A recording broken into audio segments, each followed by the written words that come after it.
Tom, thank you very much. We welcome you from one great story with Vanderbilt to another with Virginia. This is the Commonwealth Clash. Hokies will get it first in meeting 106. Kirk Morrison, Mike Monaco, Don Davenport with you. And the ACC has been a carnivorous conference all year. We started the day, Kirk, with 6 teams in the mix to get to Charlotte and the league title game next week. That's down to 4 right now. It is simplest, you see, for Virginia and SMU. Win, you're in, and that would be the matchup for a trip to the playoff. It almost feels like the NCAA basketball tournament, right? Win and advance, win and move on. That's what the message is right now for the Virginia Cavaliers. At 9-2, 6-1 overall at home. And Virginia Tech at 3-8 this year, been a struggle of a season. Brent Pry got fired after week 3. They start backed up at their own 6. With Kyron Drones on a give to the freshman Jeff Overton out toward the 10. Let's check in with Don Davenport. Everything on the line for the Who's tonight, Mike, but as Chandler Morris told his teammates, this pressure is a privilege. Now, defensively, pressure will be on for Virginia, who will be without their star linebacker. Cam Robinson suffered a torn ACL, had surgery on Tuesday, so James Jackson slides over to that spot. He told me this team has been built on next man up mentality all year long. They trust that room to fill Cam's shoes, guys. It's been a good defense led by coordinator John Radzinski. Overton has given a spark, and off the left side, Maddox Marcellus, the first to meet him, and just 2. Well, Kyron Drones is the 5th-year senior quarterback for Virginia Tech.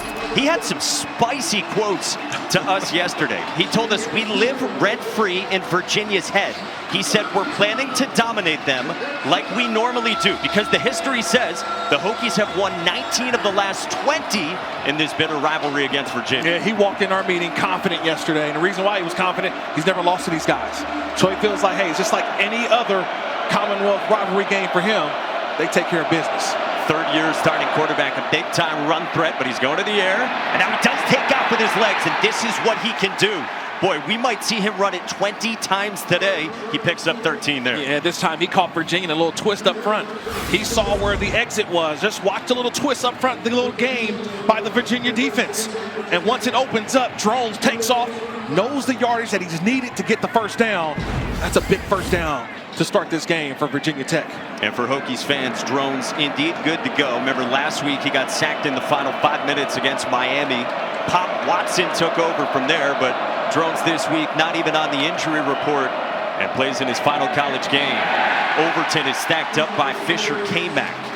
For the Hokies, Philip Montgomery was the offensive coordinator in year 1 in that role.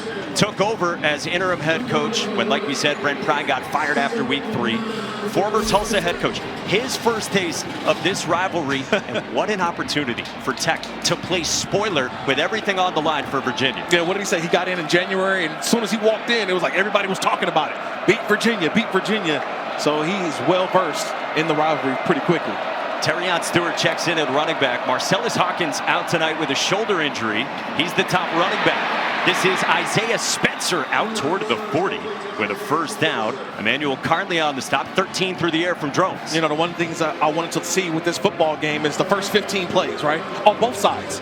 For Virginia Tech and Virginia, how would the script go for Virginia Tech? We know they want to run the football. That is the strength of this football team. But if they're getting some easy throws for Drones, little check downs here and there, the confidence for Kyron Drones can keep going throughout this game. And again, as Don said, a Virginia defense without a superstar linebacker. And Cam Robinson with that torn ACL 2 weeks ago. Stewart went spinning. This guy is a fire hydrant. 5'9", 222. He picks up 3. Hokies offense has shape-shifted this year. They're 14th of the 17 teams in the ACC in scoring offense, 23 points per game. And they've really changed how they're built with all the personnel that has changed this year, and they are leaning on the run game in particular with Drones. Yeah, with no Marcellus Hawkins as well, number 27. He is out tonight for the Hokies. And no Aiden Green either. He's their top wide receiver. Stewart inviting contact. James Jackson again sliding over to that Mike linebacker stop. A gain of 4 and 3rd down coming up again for the Hokies. Yeah, another big 3rd down here. And we mentioned earlier Cam Robinson. That's what Don reported on. No Cam Robinson. He is out for the year. He was the all-everything linebacker I had him as one of my defensive player of the year for the ACC. So James Jackson takes over. He already wore the green dot, but he's going to have to play playmaker on third downs where Robinson usually would take over. Again, he's out there with Maddox Marcellus, the two linebackers for John Rudzinski. Third down and 3. Four-man rush. Drones had a batted ball, and it's intercepted by Marcellus. Virginia's got a takeaway on the first drive of the game. Oh, what a job by Fisher K-Mac.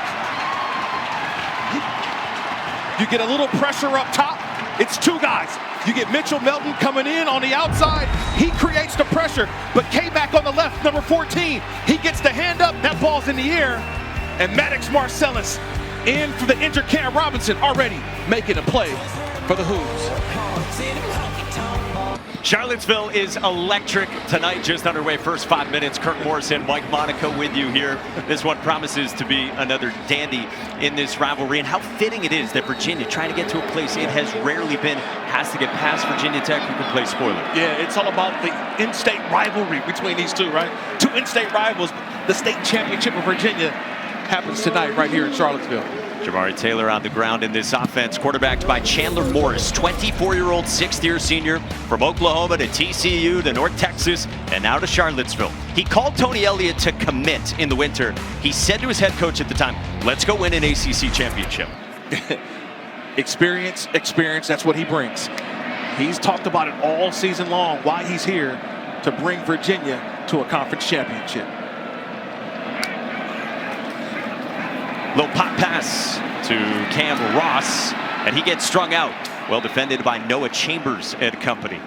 What does Chandler Morris do best? Well, part of it is the leadership. I mean, this quote has become famous. In January, he showed up. He said to his teammates and the staff, "I didn't come all this way from Texas to win 5 or 6 games." Yeah. And he's shown all season long, Mike. Look, 14 touchdowns thrown, 4 rushing touchdowns. But to me, it's what he does on third downs. He disperses the football better than anybody, I think, in college football. He utilizes every eligible receiver. Well, here he is on third down and 6. Hokies bring 3. Morris dumps one across the middle, and he's got his top wideout, Trell Harris. 26 across the middle. It's just a nice job by Trell Harris. Watch the route. You get the one-on-one with Thomas Williams, and watch the inside break. He goes over the top right in front of the safety, and that's a perfectly thrown football by Chandler Morris on third down. It's a quarterback who has seen so much through his 6 years, and of course the son of a coach in Chad Morris. Into the red zone, and Jamari Taylor, the ACC's leading rusher, got met by Caleb Spencer, leading tackler for Virginia Tech. Sam Siefkes, the DC for the Hokies, just raves about him. Yeah, Spencer, he's a dude. All right, so there's a lot of dudes out there on the field, but this is a dude, meaning that you find number 3, you're going to find the football pretty easily. And that's one of the things that you like about this Virginia Tech defense. They're going to show some multiple fronts, but you find the football, you'll find number 3 because he'll be close by, and Caleb Spencer. St. Janis, the tight end, in motion. Second down and long. Play fake. Morris rolls, accurate on the run, but he overshoots Cam Ross with a flag down. Yeah. Isaiah Cash, the 6th-year senior nickel, had the coverage. Yeah, but he had his arms wrapped around. It looked like Cam Ross. What a route by Holding. Ross. Defense, number 18. Doesn't reinforce half distance to the goal. First down. What a route by Ross. He was actually showing as if he was going to go over the top, so that he was going across the field. He quickly pivoted, and on his pivot to the outside, watch that pivot going back to the corner, and Isaiah Cash just wraps his arm around. That's a hold. But a nice route there by number 6, Cam Ross. 7th-year senior slot receiver transfer from James Madison. Leaves Philip Montgomery shaking his head. So it sets up first down and goal for the Cavaliers, and a big emphasis for this Virginia staff is finish drives with touchdowns when they get into scoring position. Direct snap, Jamari Taylor. They love this. Taylor broke a tackle from Spencer, still on his feet, and he is marked down inside the 1. Direct snap has been automatic for the Cavaliers, and Taylor nearly got there. And the thing about it is, you know what's going to happen, but how can you defense it? And everybody said, why did they do so much direct snap to Jamari Taylor? Well, what does it do? It creates opportunities for +1s. Because you get the quarterback running away, and that takes a defender out of the box, and it gives Jamari Taylor trying to find a one-on-one. He runs through Spencer, gets down inside the 1 yard line. And now how about this heavy formation? They've got 7 offensive linemen in the game. Direct snap it again. Taylor met at the goal line, still pushing. Touchdown, Virginia.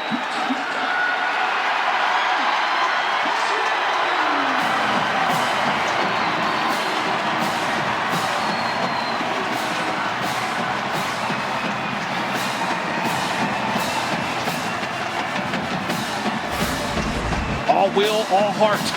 You get one-on-one. Jamari Taylor versus George Balance. He's 6 foot 229. Jamari Taylor goes 5'9", 204. But you see how he keeps the legs moving. He keeps the legs churning and pushes his way across that goal line for the touchdown.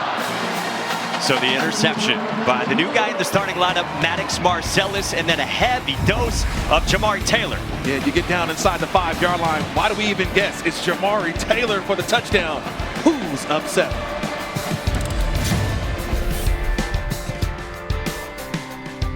Rondé, Virginia's got a chance to get back to the ACC championship.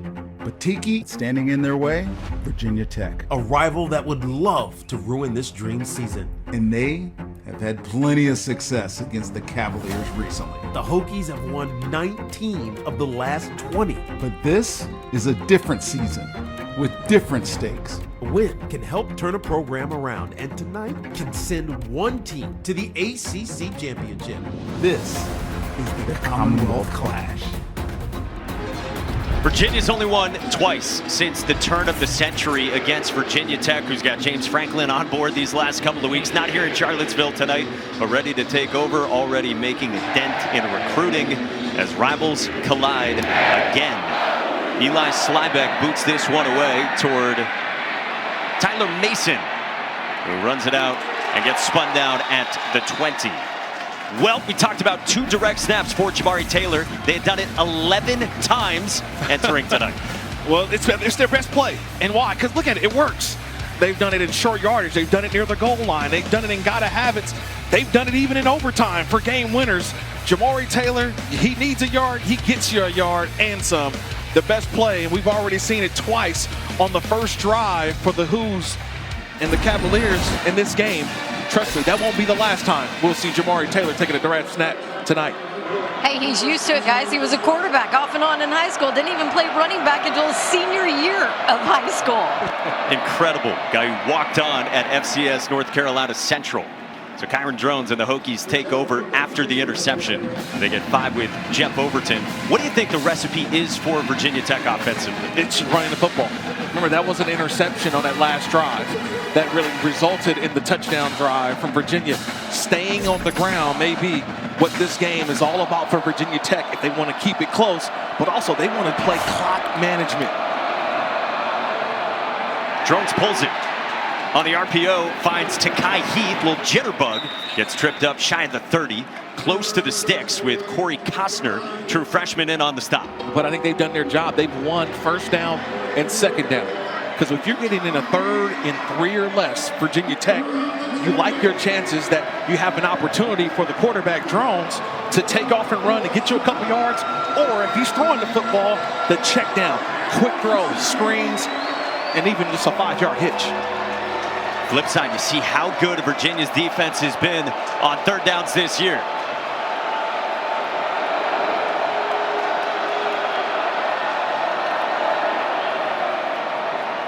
Overton breaks the tackle, and the freshman is dynamic past midfield, bumped out of bounds near the 40. Devin Neal, the 6th-year senior, ran him out, but not before 31. Yeah, that's a nice job. Just watch Overton. Watch on the right side. He makes Mentor, the safety, number 30, who's right there in the hole. He misses. You get a couple of guys right there to make him miss. This is the true freshman who's really coming to his own the last couple of games, Mike.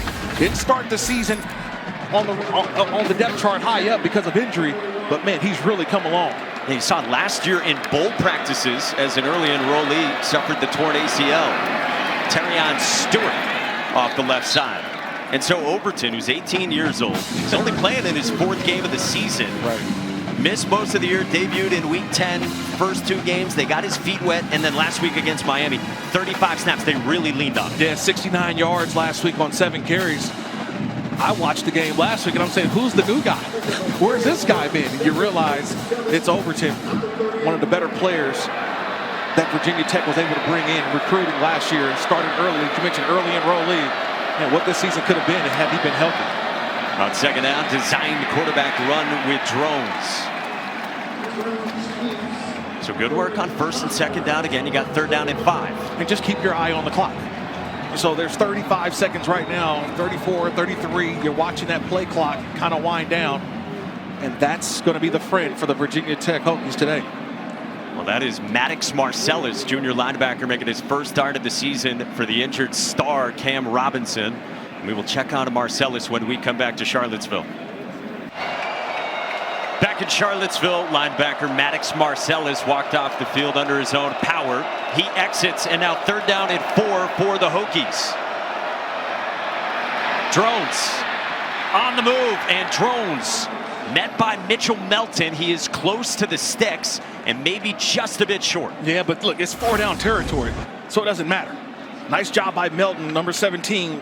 Read, react, able to chop Drones down right before the first down marker. But we talked about it yesterday. This game, in-state rivals, Commonwealth Cup, it's going to come down to third and fourth downs. Very rarely you're going to see some field goals being kicked. On 4th and 1 this year, the Hokies are 4 for 6. Overton back in at running back. Hairston, the tight end, in motion. Quarterback run, 235 pounds for a first down. Kyron Drones. I mean, that is a rivalry collision in the hole. Yeah, you get the left guard pulling around 56, and then right underneath the guard goes Drones. So not only do you have to deal with an offensive lineman, you got to deal with what you mentioned. At 6'2", 235 pounds of quarterback right in your face.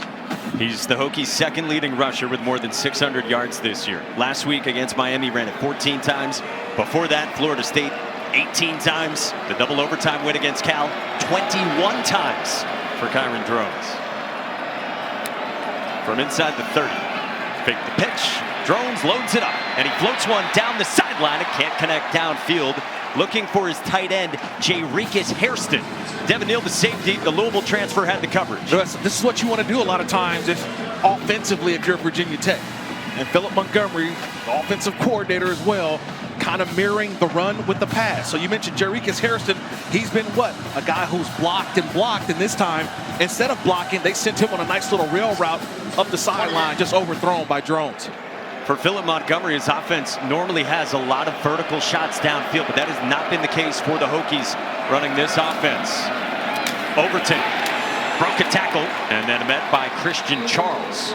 Short gain, third down coming up for the Hokies. I love the contact balance. We've seen a lot of that from Overton so far. He's 5'10", 178, but has great contact balance. And right on the ball right now, third down for Virginia Tech. Where are you going with the football? You know, right now, I think with everybody spread out, quarterback draw. 10th play of the drive. It is quarterback draw, and Drones is swarmed by Jacob Holmes and the Cavaliers, and it's fourth down. And it's a nice job by the Virginia defense. They're well aware of it. All eligibles out, receivers, tight ends, all out. You got to think quarterback draw, and a nice job of what I call a mush rush, meaning that guys are acting like they're rushing, but they're really keeping their eyes on the quarterback. Once Drones declared, that's when you go make the play. Nice job, nice stand by the Virginia defense. John Love's excellent redshirt junior captain, third year on the job, twice honorable mention ACC. This is from 45, and Love, who's got plenty of leg, pushes it wide right. It's been an awesome kicker, good from as long as 60 in his career, but the miss from 45, and the Hokies come up empty. Snap, operation, hold, everything looked great. But in this brisk air of Charlottesville, that thing just pushed to the right.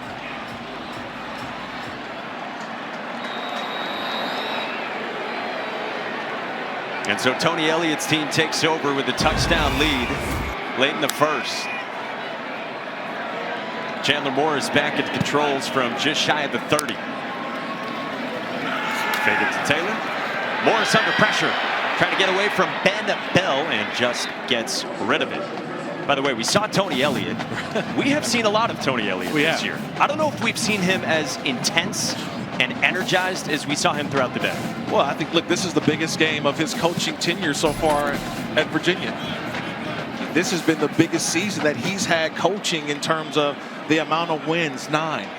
So to me, he knows how big this game is and how does he keep that composure. Remember, longtime assistant, offensive coordinator at Clemson. He's been in these big moments, but this time doing it as a head coach.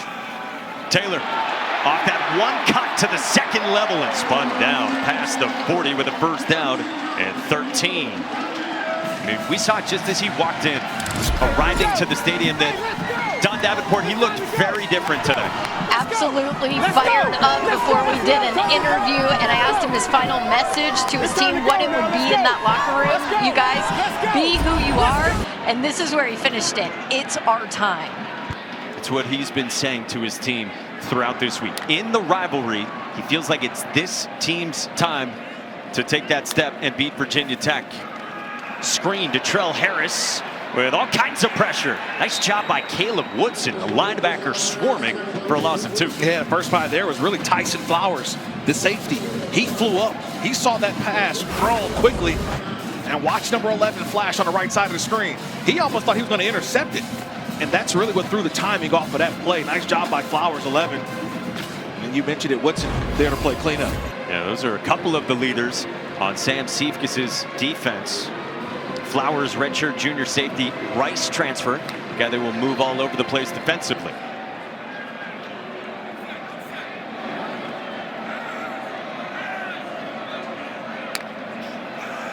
Pressure comes. Morris fires, and that's incomplete. Trell Harris could not hang on with Isaiah Brown. Murray draped all over him. It's a good break on the football by Isaiah Brown Murray. He stays on top. Watch how he plays through. He plants that back foot. Watch how he plays through the man. He goes right through Trell Harris, but the right hand plays through. So if Harris was able to bring it in, the right hand was going to knock it away. That's good technique by Brown Murray. Redshirt junior transfer from East Carolina, matched up with the best for Virginia and Trell Harris. And out 3rd down and long with 13 seconds to go in the first.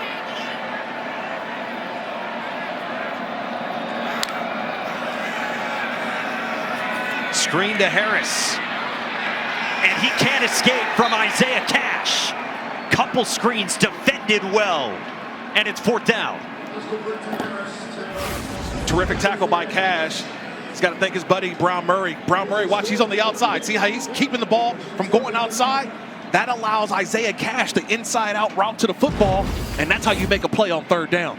So maybe some momentum for the Hokies, down by 7 in the Commonwealth Clash. The second quarter here in Charlottesville with Virginia Tech coach Philip Montgomery. Coach, 3 and out for your defense. Now what do you need to see from your offense this drive? Yeah, we got some things going on the last drive. We got to convert and we got to finish when we get down here in the red zone. Had a couple of things that we could have hit. We just got to be more consistent in that area. Thank you, Coach. Thank you. Yeah, they've moved it their 2 drives, but nothing to show for it. But they get a stop here. Isaiah Spencer backed up to the 8 and wrapped up at the 11. And next Sunday, we'll have the exclusive reveal of the final college football playoff top 25 rankings. It's a 4-hour special with Reese and the guys. They unveil the matchups for the 12-team playoff. It all starts at noon Eastern after Sunday NFL Countdown on ESPN and the app. And that leads us to this week's college football playoff rankings, brought to you by Capital One, based on current from earlier this week's rankings. Yeah, I'm just still looking at Miami at 11. They had a convincing victory over Pitt. They are the highest ranked ACC team, yet they may not be playing in the ACC championship. They are one of 4 ACC teams who still have a chance. Again, it is simplest. You see on your screen for Virginia and SMU, who's about 15 minutes from getting underway at Cal. Those 2 teams, Virginia and SMU, if they win, they are into the league title game next week. Terrion Stewart with a good gain on a 1st down run for 5. We talked about the Hokies ground game. If they're going to hit an explosive, Kurt, what's got to happen offensively? Well, they have to find one, whether it's going to be on special team, punt return, kickoff return. They've got to find an explosive play to get the ball down the field. 4-yard, 5-yard plays are great, but they're not going to be able to execute down the field against this stingy Virginia defense. So can they create an explosive play down the field? Good news for Philip Montgomery. They are getting 5.4 yards per carry right now against this Cavaliers defense.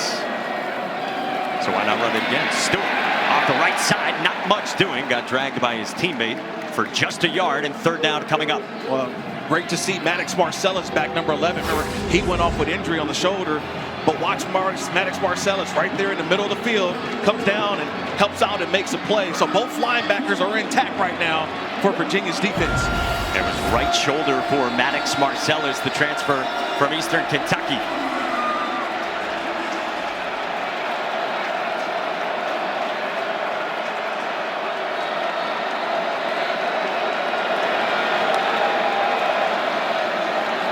They bring 5. Drones. Dropped by Marcellus. Woo!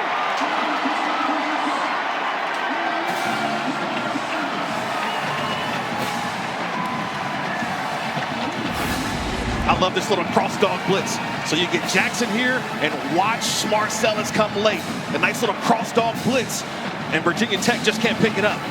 Maddox comes free. I think he surprised himself. He had a full lap of Kyron Drones for the sack. I mean, how about this for Maddox Marcellus? Again, first start of the season. He's got his first interception of the season, and now a sack. Guy who last game against Duke only played 13 snaps. He gets the start over Landon Danley because, well, they've liked his production in his third down package from earlier this year. Got a flag down before the punt from Nick Veltsistis. Gives us a chance to check in with Mike Roach, who leads up this ACC crew. Delay of game, the kicking team. 5-yard penalty, fourth down. By the way, these officials in the ACC, they're growing out the facial hair for a good cause. Okay. It's for cancer research in the month of November. And by the way, Mike Roach has the best Boston accent that you will find in college football, Yeah. present company included. I saw you two guys down there talking before the game. So yes, the Bostonians here in Charlottesville. Philip Montgomery did not like the delay of game. It backs up his special teams unit even more. Veltsistis, the fifth-year senior, former walk-on, first-year punter for the Hokies. Handled the snap and got it away toward Cam Courtney at midfield. Drops immediately, and it'll be good starting field position, but we do have another flag that comes in.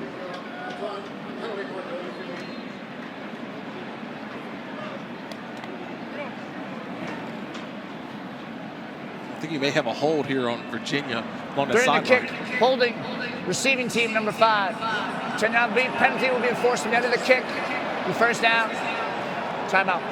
It'll still be good field position for the Cavaliers when we come back in that game. Good field position, like we said, for the Cavaliers. And on second down, it's Whaley again, and he is dropped for a loss. Caleb Spencer in there again.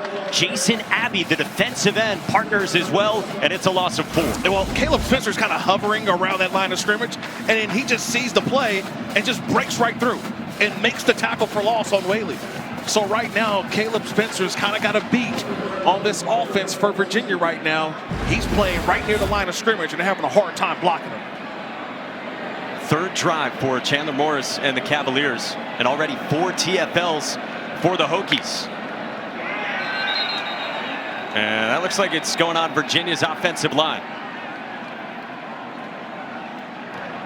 False start, offense, number 60. 5-yard penalty, third down. And if you notice what they're doing, when I say they're, the Virginia Tech defensive front, they're kind of throwing off the offensive line of Virginia. Nobody's getting in three-point stance. Okay, there's no three-point stances, so they're kind of just standing around, walking around. Just watch this Virginia Tech front as they get ready for this third down play. Nobody with their hand in the dirt. Yeah, I mean, it's amoeba-like in front of that offensive line. I mean, look at Kelvin Killian, Kamari Copeland, Ben Bell. They're just shuffling around. Yeah. Sharks in the water on third down and long. Bring 3. Flag down. Morris. Wrapped up by Ben Bell. Dropped at the 28.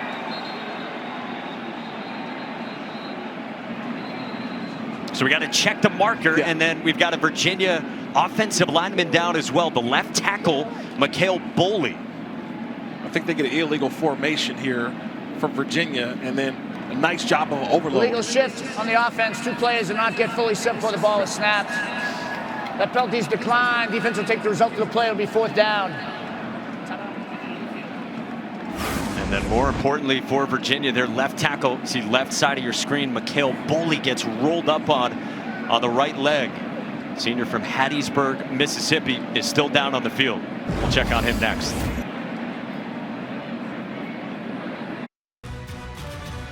ESPN College Football Primetime, presented by Experian, is brought to you by Xfinity. Sports are unpredictable. The price of your internet shouldn't be. 1995, one of the most famous moments of the rivalry, known as the trip on Antonio Banks with a pick 6 for the Hokies. Virginia's Hall of Fame trainer, Joe Geeke, he sticks out his leg, he pulls it back in the end. I mean, can you imagine if Twitter were around for that? Twitter, Facebook, I mean, think about it. All the social media channels. TikTok, we would have seen all kind of reels for that one. So many great moments in this rivalry that started in 1985. There goes the truth. Look at that. Yeah, I don't think the orange pants you're gonna hide on the sideline with orange pants. Not necessarily camo on your sideline. Commonwealth Clash. Mike Monaco, Kirk Morrison, Don Davenport with you. Virginia's left tackle, Mikhail Boley, walked very gingerly off the field after he got rolled up on his right leg. Hokies defense has been very good so far. It's a poor punt that goes out near midfield from Daniel Sparks. Time now for the Aflac trivia question. Aflac. Cue the sound effect. And our trivia question is, James Franklin will be the 2nd head coach to lead an ACC, Big Ten, and SEC team. Wow. Who was the first? Who was the first? Wow. That is a good one, Mike.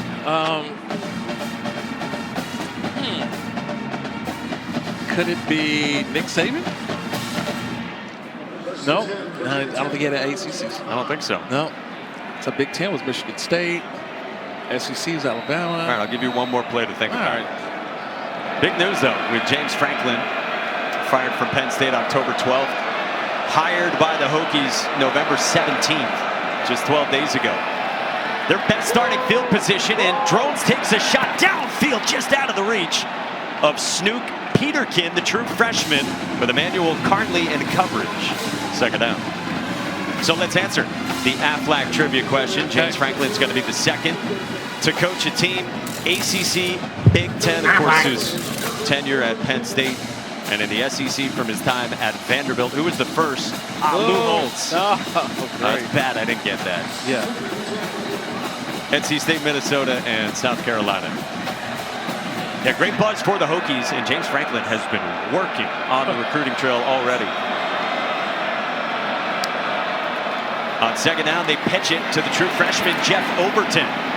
Slipped one, and a short game running into Emmanuel Carnley. 3rd down coming up for Virginia Tech. Yeah, just going back to that James Franklin comment you mentioned a little bit earlier.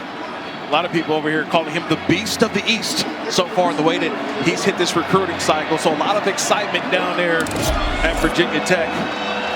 And you've got a lot of guys on this team right now currently, I think, that are also showing Coach Franklin that they want to be a part of this. They don't want to go into the portal. They see what he's building. I think it's a great opportunity for a lot of guys to show Coach Franklin right now who's watching. They want to be a part of this team next year. 3rd down. Drone stands in and he floats one, dropped by Takai Heath. Costner and Charles had the coverage, but Heath could not hang on. Yeah, but I think a lot of it had to do with Christian Charles, number 4, when he was able to go in and knock that ball away late. So now you got to think Heath knows he's going to get hit, right? He's going to get hit, but then at the end, Charles able to get the right hand in there. It's a terrific job of 2 guys coming together and trying to make a play. And then watch this. Drones had to be separated at the end of this as Mitchell Melton was getting into it with Kyron Drones. Yeah, that's 2 rivals right there. Mitchell Melton, we know he's used to the other rivalry, the Ohio State national champion of last year playing against Michigan. This is a new rivalry for Mitchell Melton. And again, Drones had the charged up comments to us last night saying we're planning to dominate Virginia like we always do. Again, Hokies have won 19 of the last 20. This punt is a touchback. Now, quick word from Verbo. As your host, I have some rules. First, no showers longer than 5 minutes. This isn't a spa. That's the rule. Meanwhile, at a Verbo, get the vacation you expect, and never a hovering host. Awesome season for the Cavaliers. They're up 7-0 on the Hokies. Again, with a win, they clinch a spot in the ACC championship game. But it would be a historic season. It would be just the second trip to the league title game. They went in 2019. It would be just the second 10-win season in program history. Did that in 1989. We heard from Tiki and Rondé Barber, the last conference title for the Cavaliers 30 years ago.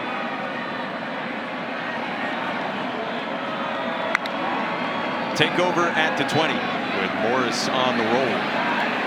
Morris to the sideline for Trell Harris, who hung on to that past the 25. Take a look at our playbook brought to you by Modelo. Well, we're trying to figure out something. How do you confuse this Virginia defense? Well, look at the Virginia Tech defense. What are they doing? They're moving around. They're moving around. No one's got their hand in the dirt, so they're trying to confuse the Virginia offense and trying to make some calls and some checks. And you just saw on first down, what did Virginia do? They got the quarterback, Chandler Morris, out of the pocket. So that could be what they try to target and make the adjustments against his defense. Taylor, the drop on the swing pass that would have been a likely gimme of a first down. And so third down coming up. We talk about the defensive front as well.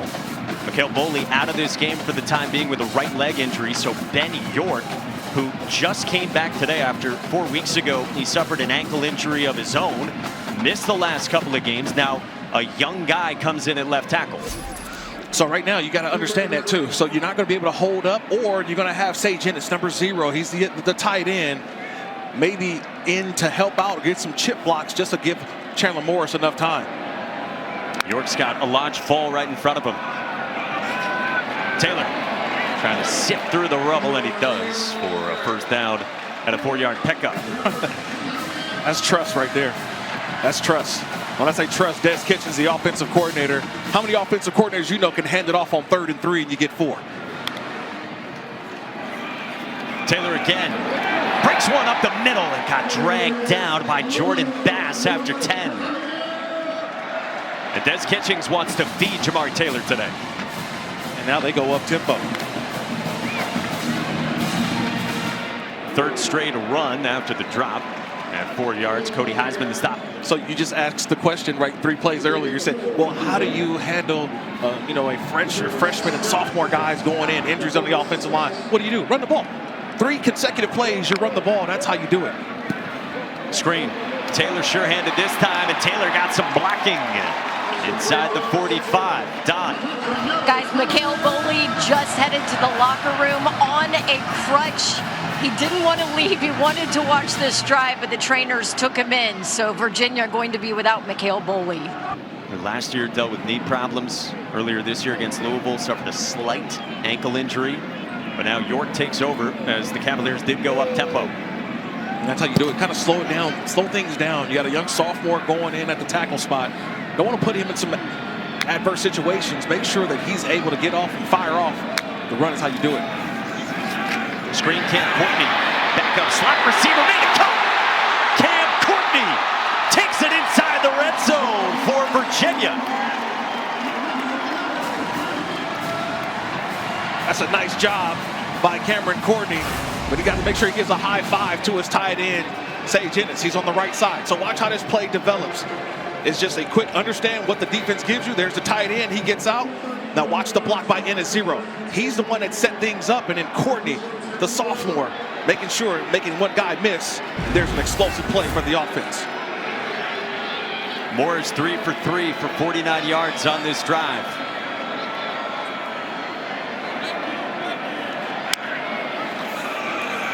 Whaley off the right side, and Whaley takes it inside the 10. It's an offense led by Des Kitchens, 4th-year offensive coordinator. 25th in the country in scoring offense. One of their big focuses in the offseason was improved in the red zone, in particular where they are right now, the low red zone. Yeah, the low red, and try to find ways when the field is condensed. How do you find ways to create area, create space, but more importantly, find ways to get the ball in the end zone, not kicking threes. Jamari Taylor stacked up right around the 5. Tyson Flowers in on that stop. Des Kitchings was telling us he is really trying to get Jamari Taylor to 1,000 yards. Came in 83 yards away.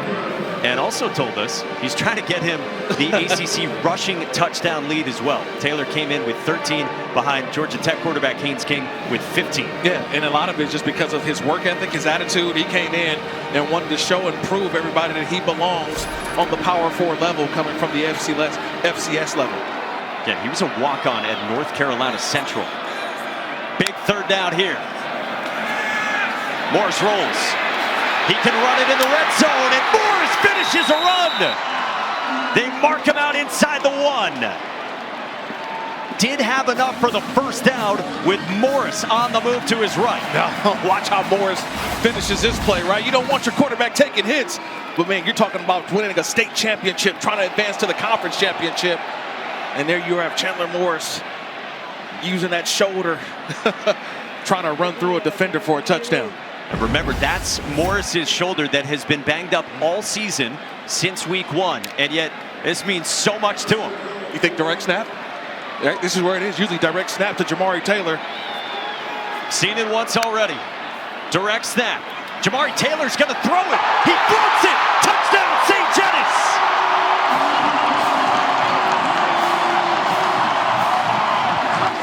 Jamari's got that in the bag as well.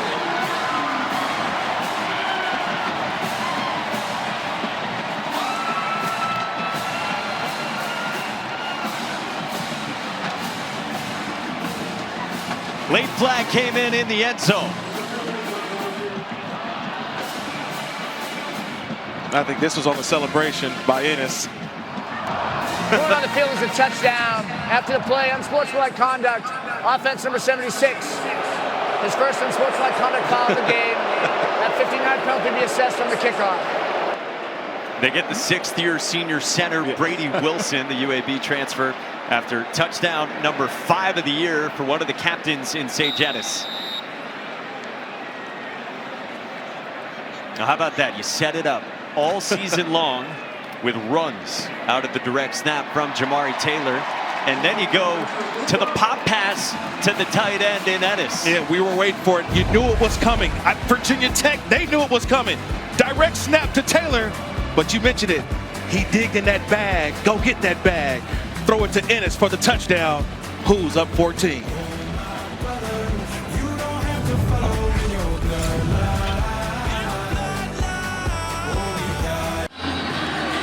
Welcome back to ESPN College Football Primetime, presented by Experian. This is Fairfield by Marriott Rivalry Week. And the Commonwealth Clash, Virginia Tech at number 18, Virginia up 14-0 after an 11-play march down the field in just over 5 minutes. Good vibes here at Charlottesville for a team that was picked 14 of 17 in the ACC in the preseason. PJ Prelo, redshirt senior running back, after the penalty, runs it out past the 30, and a flag flies in at the end of the return. With Prelo wrapped up right at the 35-yard line.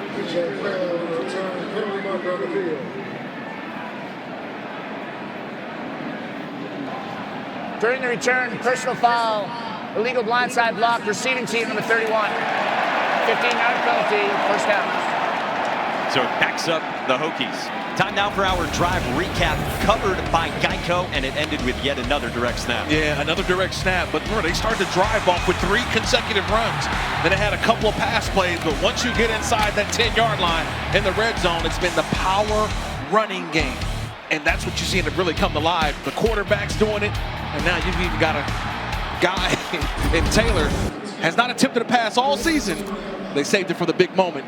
That was a pass for the touchdown. Yeah, he had 1 in 5 years at North Carolina Central. But remember, he told Don he was a quarterback for a very long time. And he had been saying to Don all season long, he could throw the football.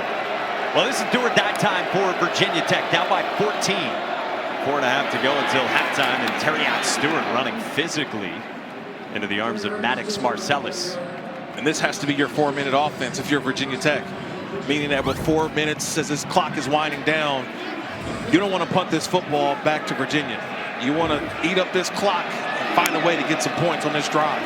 Cavaliers get it to start the second half. Stewart met by Marcellus. No gain, and third down coming up for the Hokies. And Marcellus is playing some really good football tonight for a guy who wasn't the starter but has to start in place of the injured Cam Robinson. He's been all around the football tonight.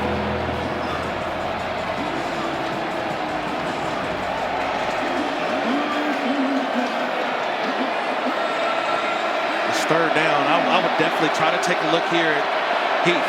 He's been the guy that you hope that can get open. Quarterback run with Drones, reaching out, and Drones is short. Marcellus in on another tackle, and it's fourth down. Man, this is great team defense. When you see guys doing their job, sacrificing their body. Watch 17, Mitchell Melton on the left side. He's going to come in. He gets underneath. Boom. That sets it up, and it cleans it up for Marcellus to make the hit. That's good team defense. And how about this? Fourth down and 2. You're backed up on your own 28. But you're down by 14, and you got nothing to lose. Virginia was getting its personnel on the field. And it doesn't look like Virginia's going to bunt.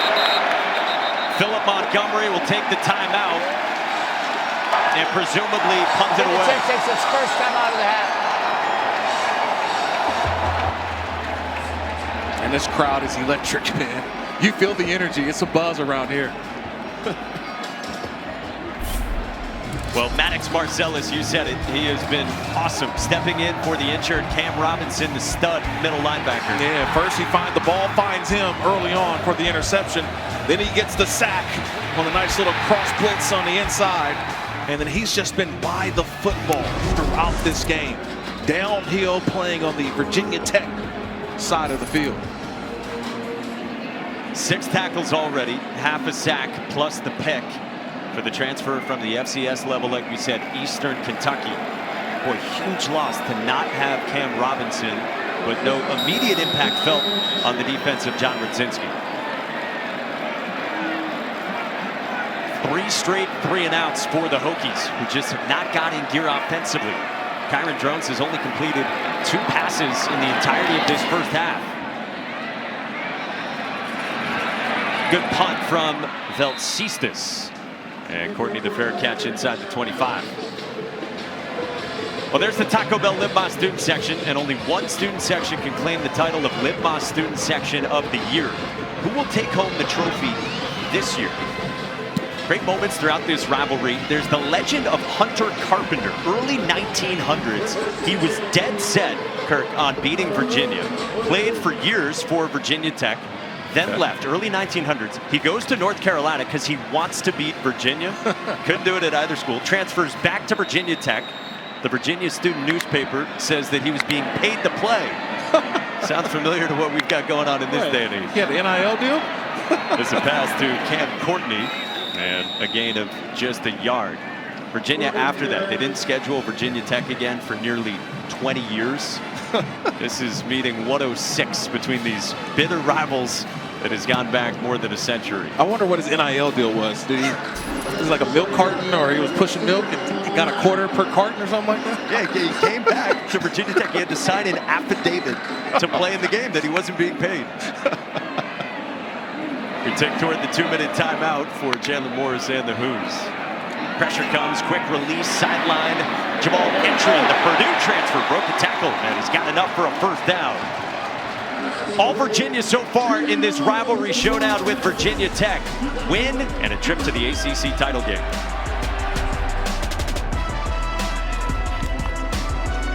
Coming up in the Bud Light halftime report, it's about 8:20 in the East. We still have no idea who's playing in the ACC championship game.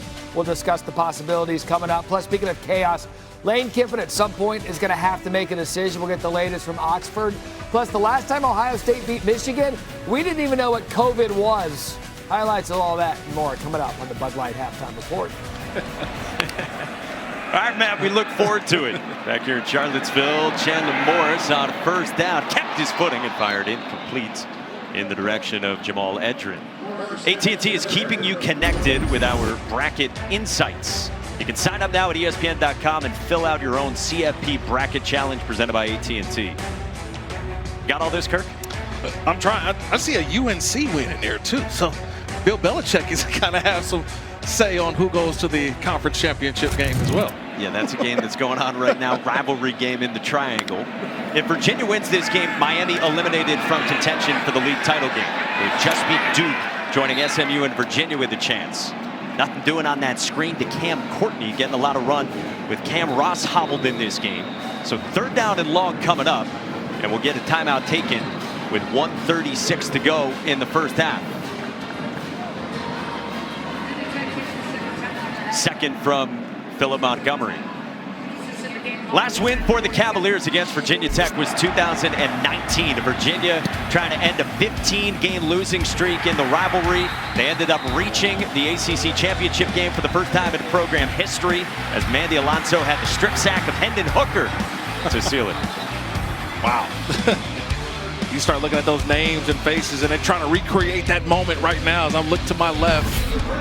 That's a hill full of students to our left, Mike, hoping they can recreate that moment again for Virginia. Yeah, this place has been electric at its best this season. You think back to early in the year, Friday night here against Florida State, who at the time still looked like one of the darlings, not just in the conference, but nationally as well. Fast field storming for that one. Saw biggest Virginia lead against Virginia Tech since 2003. Put 4 seconds back on the clock, so a minute 40 to go. One timeout left for the Hokies. On 3rd and 10, Morris zips one in, complete. So the clock stops, 1:36. Isaiah Cash had the coverage on Courtney, and it's 4th down. Yeah, but that's the drop. Courtney's got to have that catch. That ball's right on him, and a terrific throw. First, the protection. Let's look at the protection. Everybody's protected, and he zips that one in there. You got to make that catch. That's the one that Cameron Courtney, remember right now it seems like he's in for Cam Ross. Cam Ross, number 6, was on the sideline stretching earlier, hasn't returned back to this football game. That's usually the go-to guy for Chandler Morris on 3rd down. So time for the Hokies to work with. Sparks' punt is a good one to Isaiah Spencer from inside the 20. And Spencer bumped out of bounds shy of the 30. So what can the Hokies do? 1:26 to work with. They've got the one timeout. Again, Virginia gets the football to begin the second half. And so far, Kyron Drums, 2 of 6 through the air, just 16 yards passing, and 3 straight 3-and-outs for this offense. Yeah, but a lot of times you get into this 2-minute mode, and quarterbacks seem to just say, you know what, turn it into backyard football almost. Find the open guy. You're playing with rhythm, you're playing with tempo, and I think that's what you may get right here with Virginia Tech. Still the one timeout left, but a little more of tempo and maybe seeing some quarterback scramble as well. A Hokies offense, if you're just joining us, without their best running back in Marcellus Hawkins with a shoulder injury, without their best wideout in Aiden Green with a leg injury. This is inbounds. Harrison St. Germain, only his 4th catch this year, could not get out of bounds. But it's a completion. It's a good positive play, and now you're kind of getting in rhythm, and this is where I think Drones can be at his best. Drones across the middle, and Takai Heath can't hang on. Well, there have been some passes that have been on the body from Kyron Drones tonight. Yeah, you can't blame the quarterback for that one. He put that right on the 2 of Heath.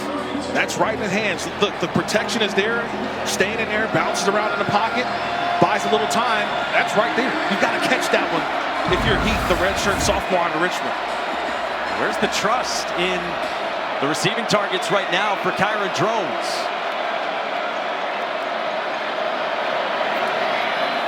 Drones steps up, made a man miss, and Drones goes throttling toward the line to gain. He's a yard short. Antonio Clary, the 7th-year senior, made the stop, and it's 4th down and 1. And Tony Elliott calls timeout. It's a crucial moment right here in this game.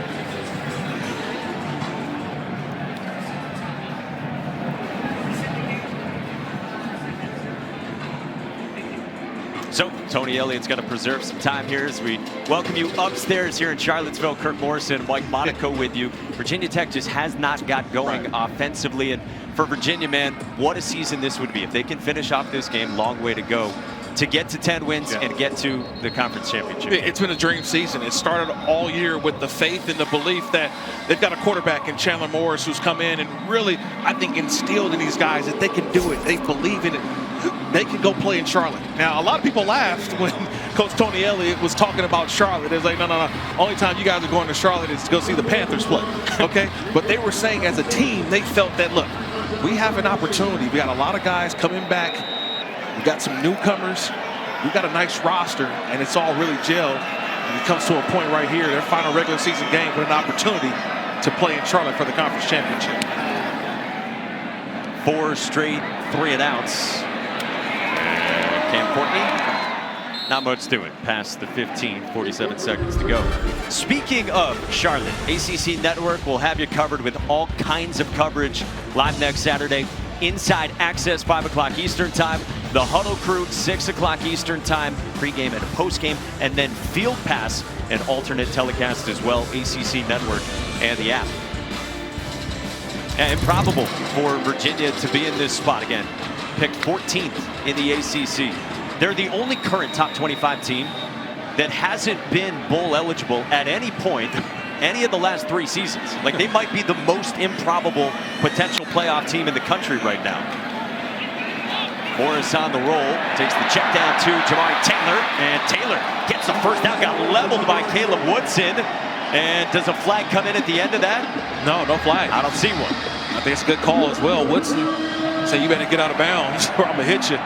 That time Taylor trying to toe that line. See, right now he's got to step out of bounds right now. He tries to absorb the contact, unnecessary hit. Now Morris on the move. Faked it, and Morris goes out of bounds. This time there is a flag down back near the line of scrimmage.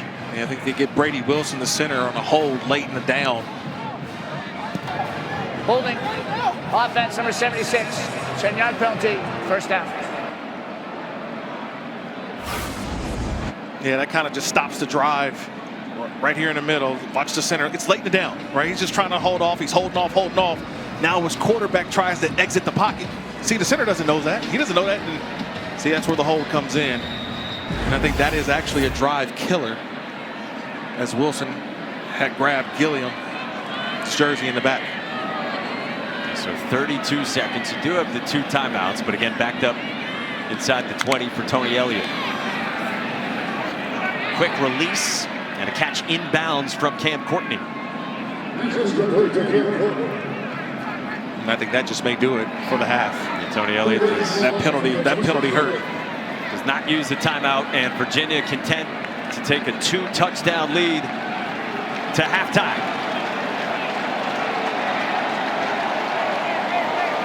Tony Elliott's message all week to his team has been, it's time. He said it's time to be the team that changes the course of history in this rivalry. 1 half, so far they've done their job. They'll get the football to begin the second half as well. But for now, the Bud Light halftime report. Matt, Joey, and EJ in the pinstripes. You're watching Fairfield by Marriott Rivalry Week. Bragging rights and a trip to the ACC Championship are on the line. The Hokies versus the Who's. The second half of the Commonwealth Clash starts now.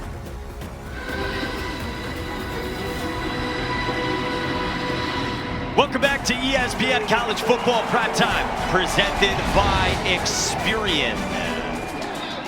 This is Fairfield by Marriott Rivalry Week, and we start the second half in Charlottesville, Virginia, with number 18, Virginia up 14-0 on the Hokies. Virginia with all the momentum, and they get the football here at Scott Stadium to begin this second half. Kyle Lowe boots one away, and it's a fair catch signal for the Cavaliers. Welcome you back to Charlottesville. Kirk Morrison, Mike Monaco with you, Don Davenport with us as well. Tony Elliott's been saying to his team all week, it's time. It's time to be the team, he says, to change the narrative of this rivalry against the Hokies. It's 30 minutes. They've got 30 minutes to win a state championship, which gets them to a ACC conference championship game, but it also gets them to 10 wins. The dream season continues. They got 30 minutes to finish. Yeah, that's been the focus for this team. Let's check in with Don Davenport. Yeah, Mike and Kirk, guess what? Tony Elliott on the way to the locker room pointed to the scoreboard and said, see that halftime score? That's the least important thing right now. We have to finish.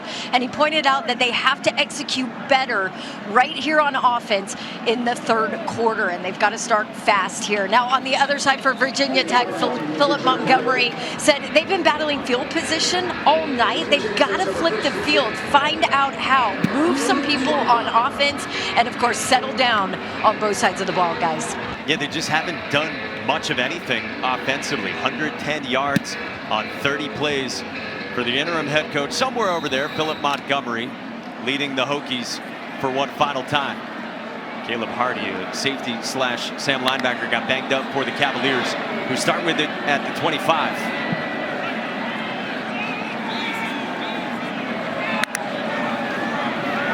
Jamari Taylor dragged down by Ben Bell. Sixth-year senior defensive end, known for his pass rushing, makes the stop. Yeah, you look at the score, 14-0, and you'd say, wow, Virginia's playing some good football. They're up 14, but this defensive front of Virginia Tech, I've watched them all week, last couple games. This is the strength of this football team, and they've had themselves a day so far. Some good moments for the defense of Philip Montgomery and the Hokies throughout that first half, but still down 2 scores. They do have 6 TFLs. Pressure on Morris, and he slipped away from Chambers. And now Morris with his legs got around the edge. First down before he tiptoed out of bounds with 16. Yeah, the true freshman had him. Chambers, he came free. On the right side of your screen, see 16, he delayed blitz, and he had a clear shot at Chandler Morris. But the ability, Chandler Morris, slippery, gets out of the pocket, races for a first down. It's a guy who's taken so many hits this year, Chandler Morris, but he can be effective with his legs. Slings one across the middle, and did that touch the ground on Eli Wood? They call it a catch for now. Figure replay's going to have a look at this for Eli Wood downfield. Yeah, I think my first look, I thought this ball hit the ground, and there it is on the ground. Yeah, no chance. So replay's going to stop it. Our replay official is Todd Evans. Pass for a first down. That plays under further review. And that will likely come back. Yeah, it'll be a quick review. My initial thought, I thought it skipped up as well. But yeah, that ball definitely hit the ground, and we'll go back.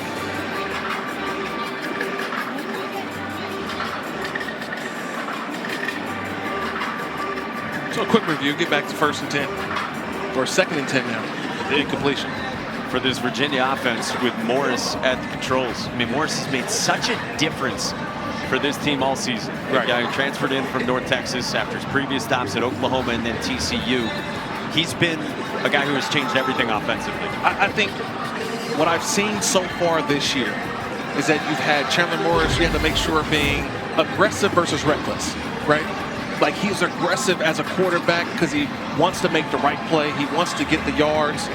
But also, you can put yourself in harm's way a lot of time. Earlier, remember, he lowered the left shoulder, right? And then he had some other plays where he was hit. He's just got to make sure that he's protecting himself at all times. After further review, it's an incomplete pass. It'll be 2nd down and 10 at the previous spot. And this has meant so much to Chandler Morris as well. I mean, we talked to him even last year when he was at North Texas.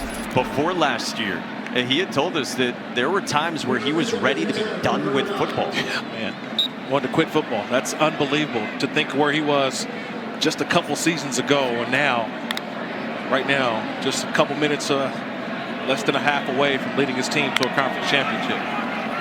A pitch. Taylor with a couple cuts. And Taylor stacked up just a yard after all that at the 40. A Lodge Fall made the tackle. 3rd down. Expect to see a lot of Jamari Taylor. Absolutely. Trying to get 1,000 yards, but you want to lean on Jamari Taylor in this second half, too, because right now the clock is your friend if you're Virginia. Cavaliers 3 for 6 on 3rd downs. Boy, the Hokies crave a stop right here.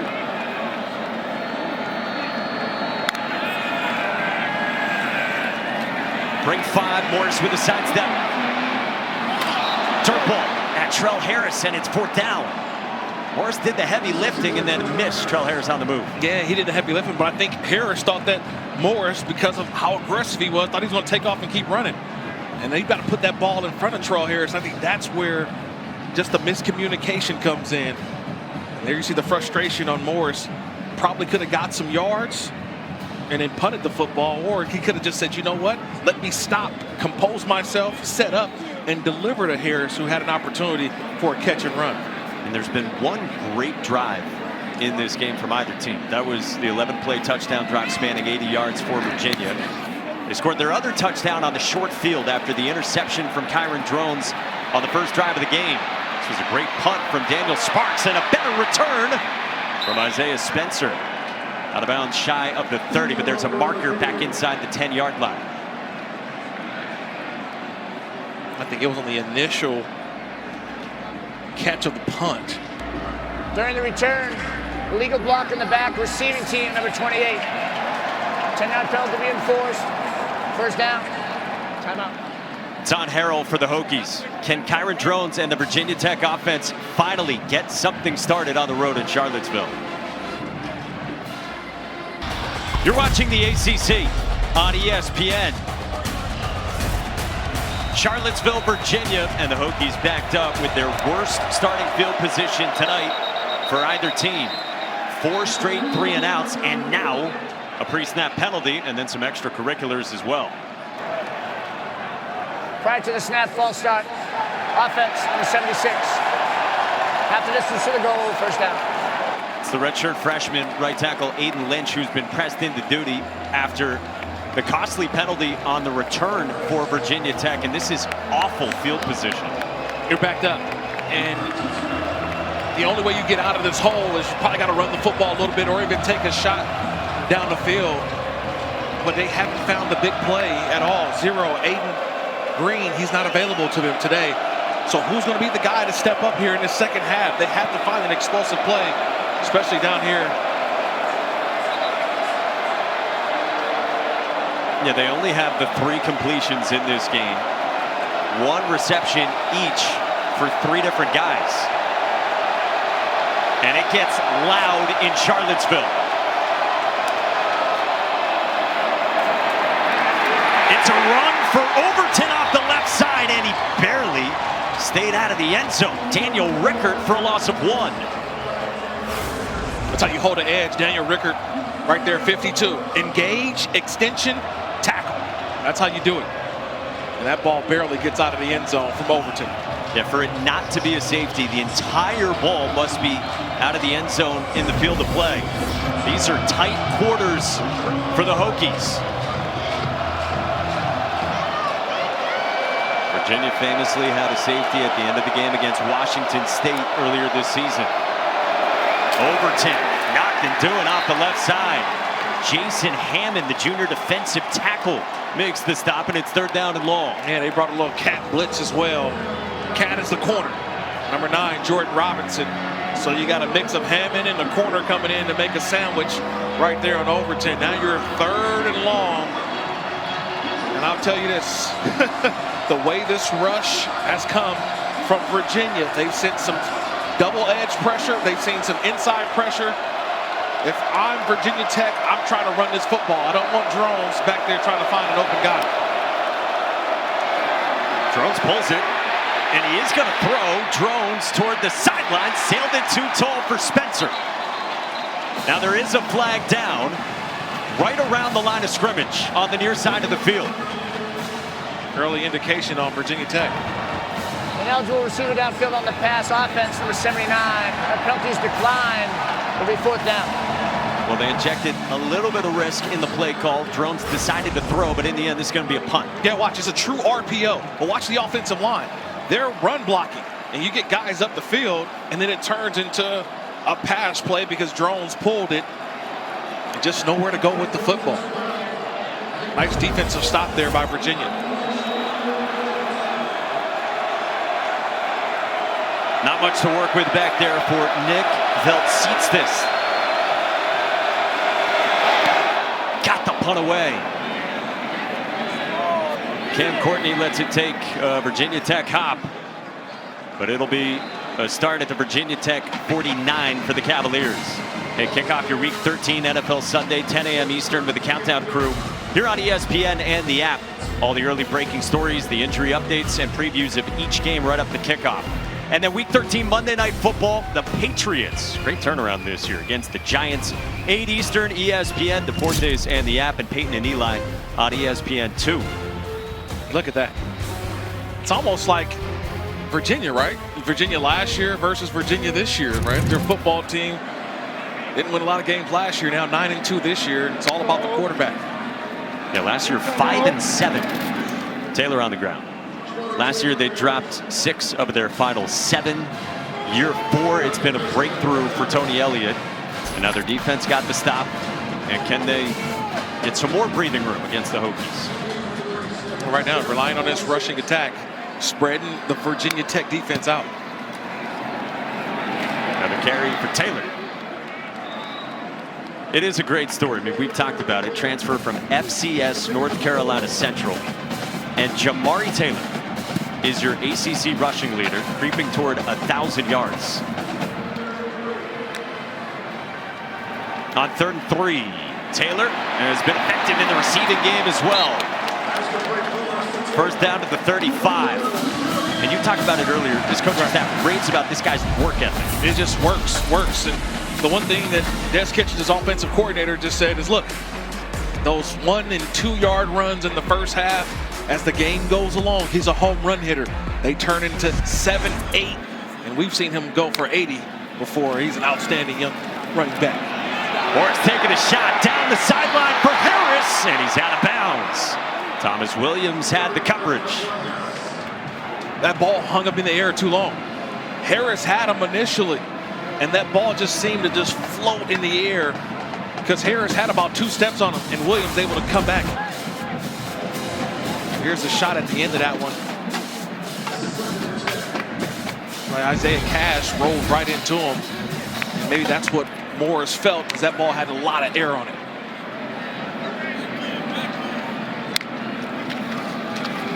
Harrison Whaley stumbles down right around the 30.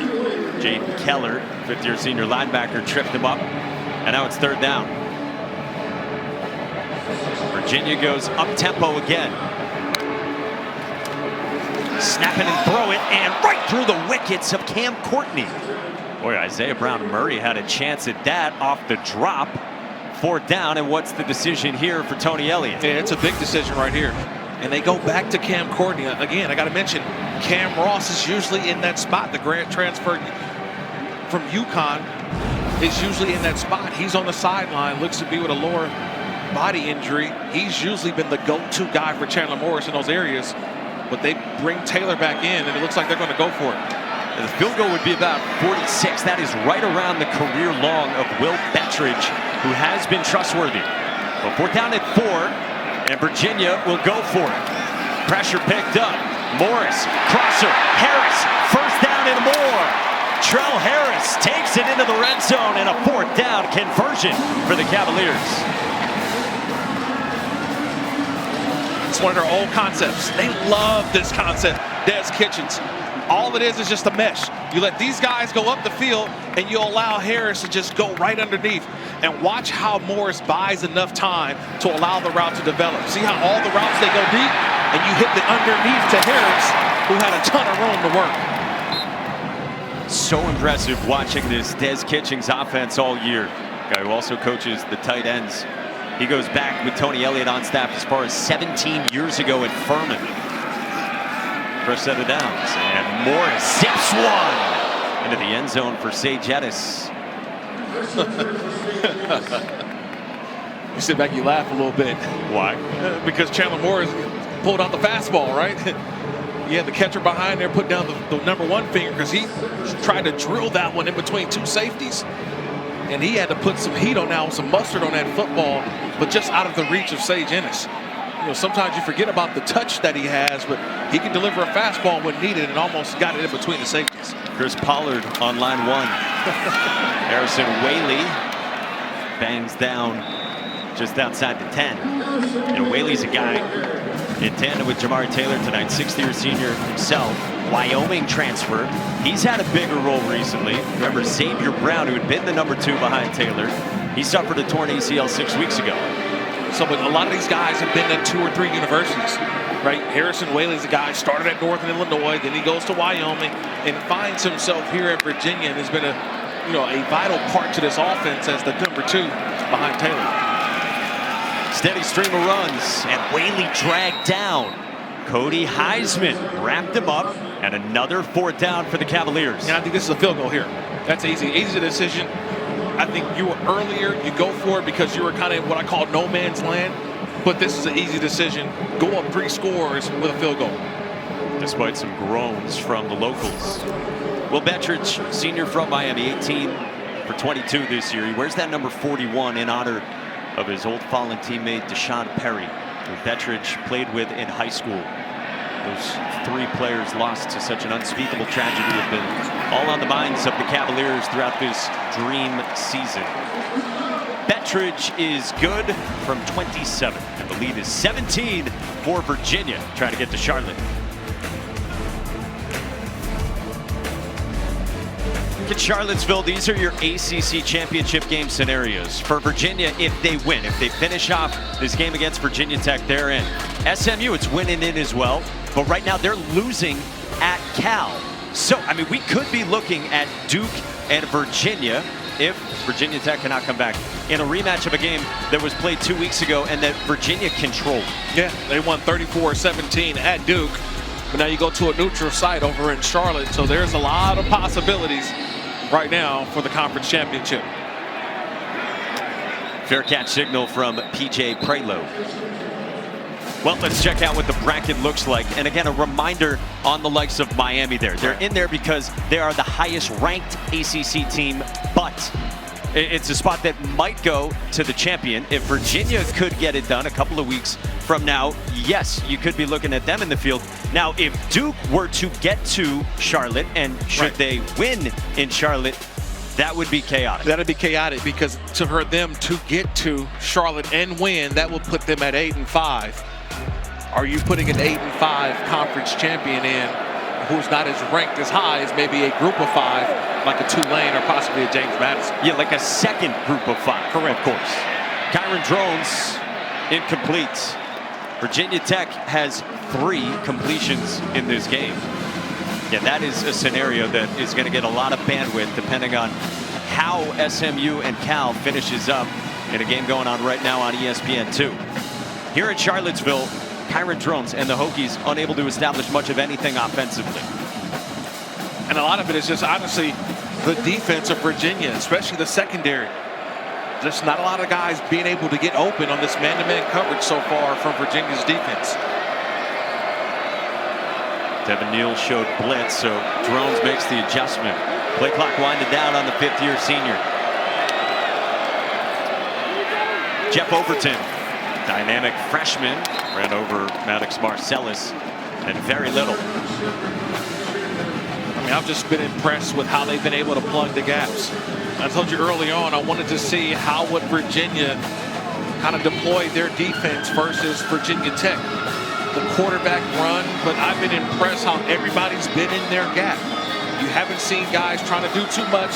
It's stay where you need to be and let the offense come to you, and they've made the play so far. The Hokies are 0 for their last 7 on 3rd downs.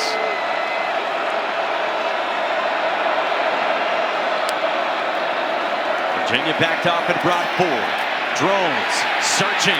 Drones escapes. Kyron Drones gets cracked down by Marcellus, and he is short. What an unbelievable effort, individual effort by Kyron Drones. He's back there, and he's just trying to find something. He's looking. See how he keeps his eyes downfield? He's still trying to make a play. And at some point, he just tucks it away and just gets what you can.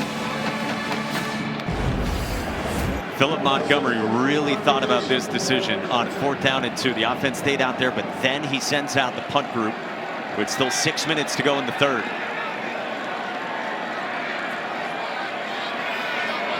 Seen a lot of Nick Veltsistas today. 6 straight 3-and-outs from the Hokies. And the Cavaliers get it back. up by 17 in the second half in Charlottesville.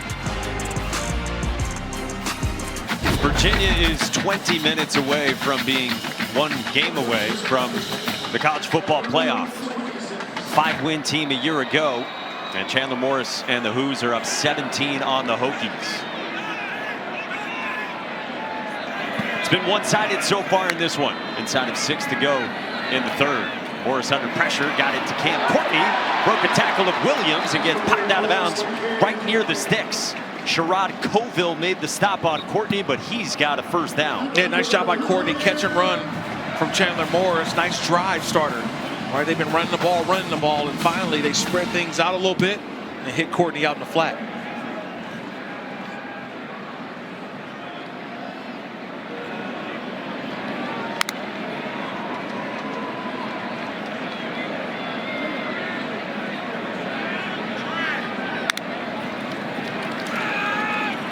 Morris faked the screen, takes the check down, and Jamari Taylor picks up 4. Chandler Morris was all access mic'd up pregame. It's just warm out here. It's a hot summer day in Texas. Last year was like, yeah.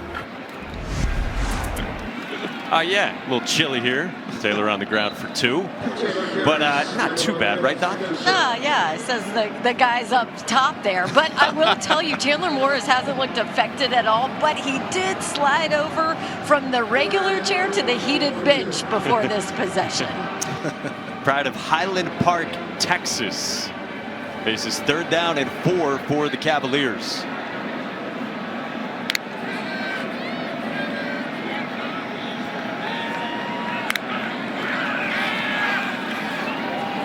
St. Denis, first down, plus territory. Trusty combo there, Morris to Ennis. Yeah, but how many ways do you disguise the spacing, right? They disguised it by putting the tight end out. He's the underneath flat player. They had Edrin on the top, and then on the opposite side, kind of mirrored routes. Just one of their go-to elements on 3rd down, but nobody covered Ennis. Easy throw, first down. St. Denis, who's had the best season of his career and a huge leader for this program. Take it to Taylor. Morris loads it up. Deep ball, and that is incomplete. Intended for Trell Harris. Thomas Williams had the coverage. We talked about St. Denis. This guy's been playing tons of snaps at tight end since Dak Twitty, other great tight end, got hurt in week 6 at Louisville. Guy in Ennis who's overcome so much. He has twice torn the ACL in his right knee, each of the previous couple of years. And this guy has been a red zone threat for Virginia this season.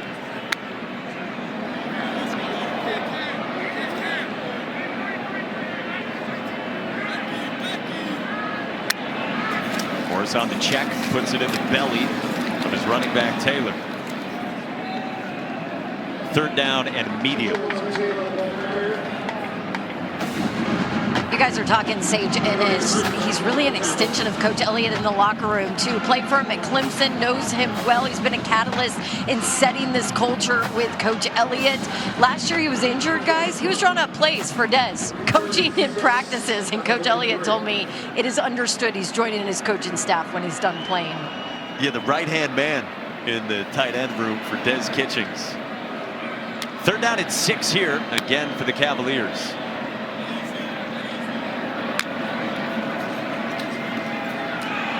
Eli Wood made the catch, and he's reaching out, and it looks like he's got enough for a first down.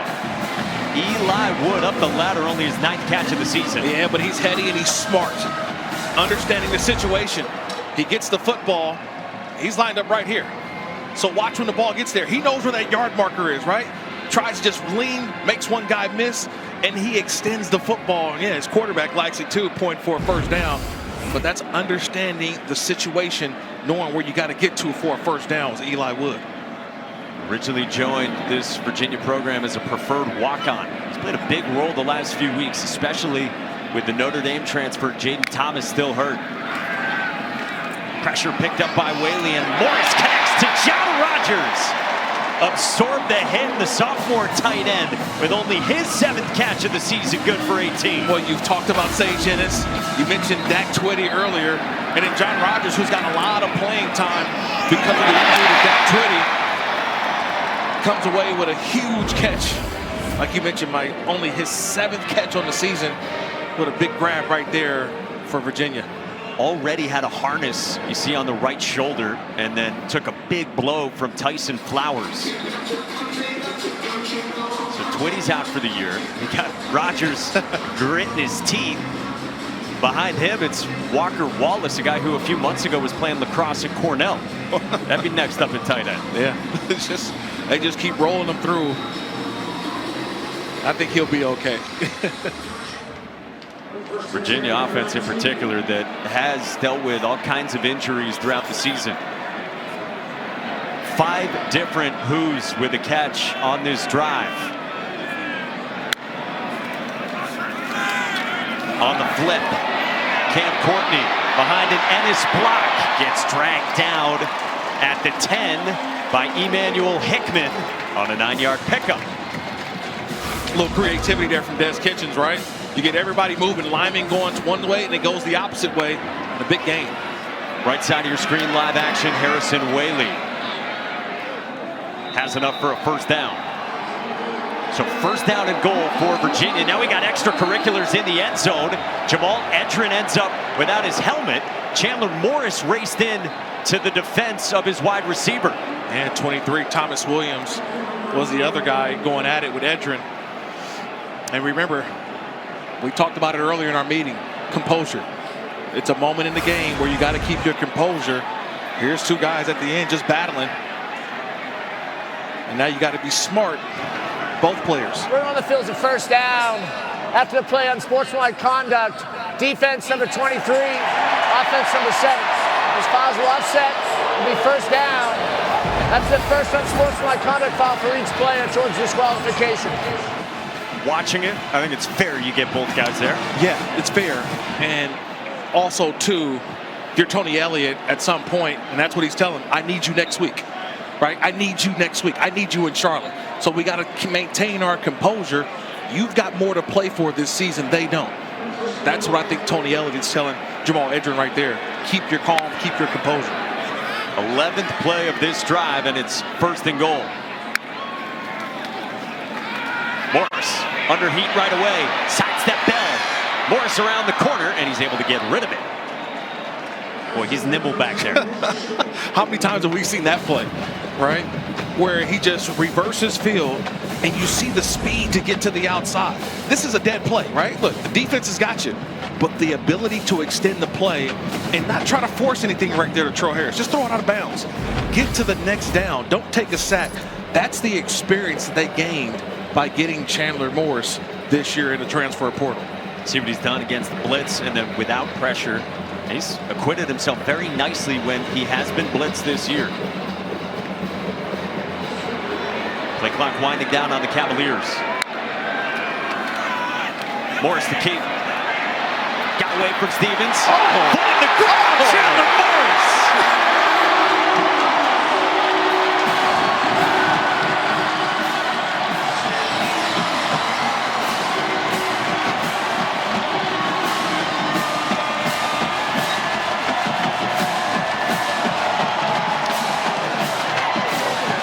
Exclamation point from Chandler Morris.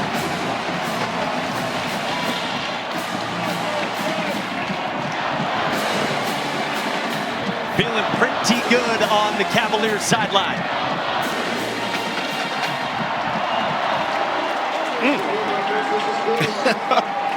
Mr. Morris. Watch what he does to number 18, Isaiah Cash. See how he's got his head down? He's running for the sideline. Then he just hits the brakes. Puts Isaiah Cash in a spin cycle and then gets vertical for the touchdown. 18's got, see, watch 18 Cash. He's there. He's looking and up. That's to stop the move to get upfield. Man, Chandler Morris putting on a show right now. An outstanding job by the quarterback. And you see the fans in the background. They knew it was a touchdown. They've walked such a fine line this year with Chandler Morris in the run game. Des Kitchens has had to have the conversation throughout the year with his quarterback. about only running Morris when it's necessary because he's taking hits. I mean, remember 3 weeks ago here at Charlottesville, he got knocked out of a game in the second quarter after he took a hit to the head, was in the concussion protocol. Yeah, it was at the game against Wake Forest. It was. Yeah. But then when you get into the red zone, that's when they unleash the running ability too. Well, and that's the hardest part. When you have a quarterback with that kind of ability, you got to play all 11. You got to play all 11, meaning that you got to count him as a runner. To Matt Berry in the studio. All right, guys, a couple of highlights to show you in our all-state good hands plays. We're going to start with Alabama. Ty Simpson again to Isaiah Horton. That is just perfect touch. 17-6 at the half in the Iron Bowl. And keep an eye on this one because Cal is now up 17-7 at the half against SMU. Remember, if the Ponies go down, Duke is in the ACC championship game. We'll keep you updated, but right now Cal up on SMU at the half. All right, Matt, thank you. Yeah, Georgia's already in the SEC championship game. You see the scenarios. Correct. Alabama clinches with a win. If Auburn wins, then Ole Miss goes. We're still wondering about Lane Kiffin through all of this, and it's, what, past 9:30 Eastern time. Well, I think a lot of that news is going to happen from Kiffin at the conclusion of that Alabama-Auburn game. It said there was an announcement coming today. It has gotten late. Kyron Drones takes off. He gets wrapped up by Caleb Hardy in the final minute of the third. And then, man, that is interesting with Cal and SMU. Remember, Cal fired their head coach in Justin Wilcox. So they've got Nick Rolovich, an interim head coach, up on the Ponies. Yeah, who Cal's coach at the time, Justin Wilcox, brought onto his staff. So they've got a lot of guys over there right now who are playing hard, playing physical, and understand what's the moment for them. They've got an outstanding young quarterback in Sanga Politelli, who's one of the best in the country, true freshman. You saw that freshman lefty. Drones incomplete. Mitchell Melton applied the pressure. It's 3rd down and 8.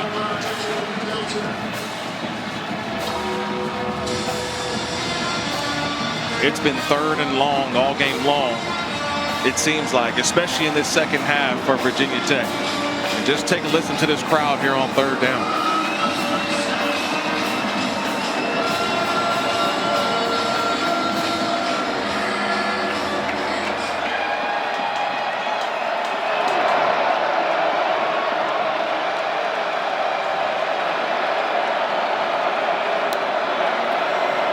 Virginia heats it up. A pickup, a deep shot from Drones. Downfield, and it's dropped by Snook Peterkin. Boy, there have been chances there through the air for Virginia Tech, and Kyron Drones' receivers have not helped them out.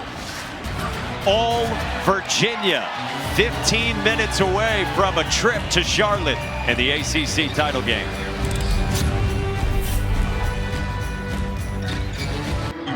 In Charlottesville, 1 quarter to go for Virginia to punch their ticket to the ACC title game. Coach, you had your team kneel right here. What did you tell them? Hey, we need to play our best 4th quarter of the year.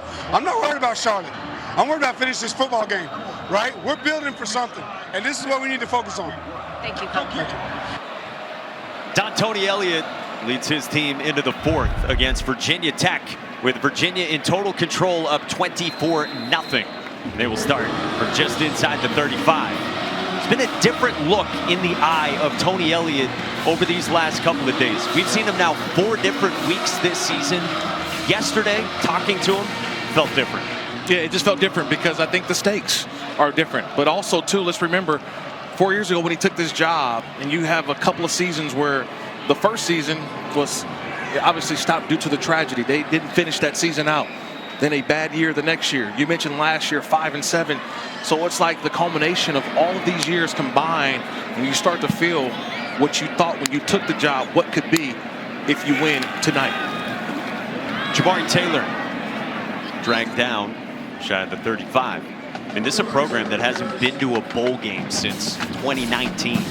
And as for this rivalry, Tony Elliott said to us yesterday, he's been trying to change everyone's mentality. Right. He said to us, we got to live it. Like, it has to be ingrained in their fibers. He feels like that's how Virginia Tech has approached this rivalry. He said there's wanting to win, and then there's having to win. So you feel that in his message about finishing here in the fourth quarter as well. Jamari Taylor with a cut. Turned it upfield. Chopped down after 5. Tyson Flowers in on the stop. Third down coming. I think a lot of it, too, he's got some seniors. He's got guys who are graduate transfers, guys who have been around some other programs, but they realize the moment. Like, they've all bought in. And I think you can trust those guys in the fourth quarter. You can trust them that they're going to give the full-out effort and be smart, especially down the final minutes of a football game. And look at all those 6th and 7th year players, most of anyone in the country, littered on this Virginia roster. Morris, quick release, and Jamal Edrin has enough for a first down, dragging Tyson Flowers out to the 49 with 10. Yeah. Love that combat. That's a combat catch, right? Watch, he shows hands, and it's a strong, see how he holds on to the football? It's a strong handle by Edrin. Taylor straight ahead. That's why they got Jamal Edrin. I mean, it has been just a huge turnaround for Virginia. Year 1, 3-7. Year 2, 3-9. Like we said last year, 5-7. Right. So many close games throughout this season, but their last couple games, they have not left much doubt against Duke and now Virginia Tech. To the outside, and Harris can't haul it in. Now third down at 7. No, they haven't left. And to me, what I've seen them is that they've gotten better as the game goes along. Right? They get off to some fast starts, and then all of a sudden there's a lull within the game. And so can you finish? That's why I think Coach Tony Elliott is preaching to his guys. We got to finish. We can't relax. Don't look at the scoreboard. Let's just keep executing. See those 6 one-score games this season. Cardiac Cavaliers for so much of this year.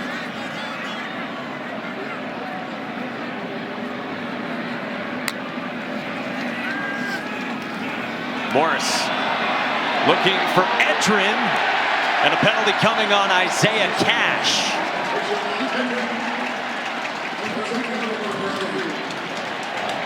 Pass interference, defense, number 18. 15-yard penalty automatic, first down. Yeah, Cash just holds on. It really starts with, see the switch release? So you get the motion from Courtney, and then Edrin takes off, and so it just puts the defensive back at a disadvantage because he's trying to figure out, am I going to cover Courtney or, oh, no, it's 7. He's going out for the route Edrin, and he's already behind, and that's where you get the grab, trying to make up for. Switch release for the common fan is what? Where you think at first it's going to be Courtney who's coming off the line first, but it was Edrin who came off the ball first. Whaley a short gain of 1. Evan Laws to stop. A lot of communications when you get into those stacks and bunches, and that's why teams do it for that reason right there, because you force the communication late in the down, and a lot of times it's nonverbal. Harrison Whaley pushing the pile, and he is right near the line to gain, and it is enough for a first down again for Virginia. They'll go up tempo on the outskirts of the red zone. Screen to Courtney.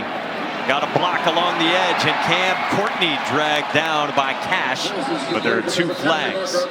Isaiah Robinson, the true freshman wide receiver, was blocking on the edge to set up that screen. Holding, offense number 84, 10-yard penalty, first down. Yeah, here's a hold, number 84, Robinson is right there, middle of your screen. Now watch the left hand now. Watch the left hand of Robinson. See that? It's on the outside. So you're taught, if you're going to block, get those hands on the inside. Anytime you have the hands on the outside, officials see that, and that's where the hold comes in. Work to get your hands to the inside. You won't get called for holding. It is low down the list of priorities for Virginia, but you do think about health. Yes. Offensively, Mikhail Boley, the left tackle, went down in this game. Cam Ross was tight earlier in this game. Apparently we saw him getting stretched out, looking like his right leg earlier. Seen for Ennis, and he cannot hang on. They say no catch, just an incompletion. Isaiah Brown Murray had the coverage and jarred it free from Sage Ennis. And Ennis has been so short-handed. This ball's thrown right on the money. He's got it.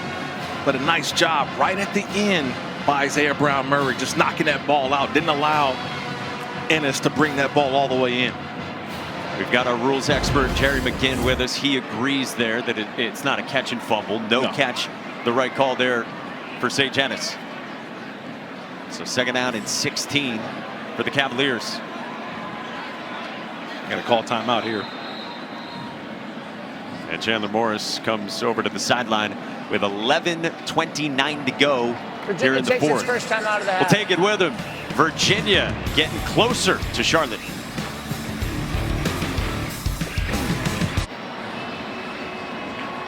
Back in Charlottesville, they are ready to erupt at Scott Stadium. 11.5 minutes away with Virginia up by 24 on Virginia Tech.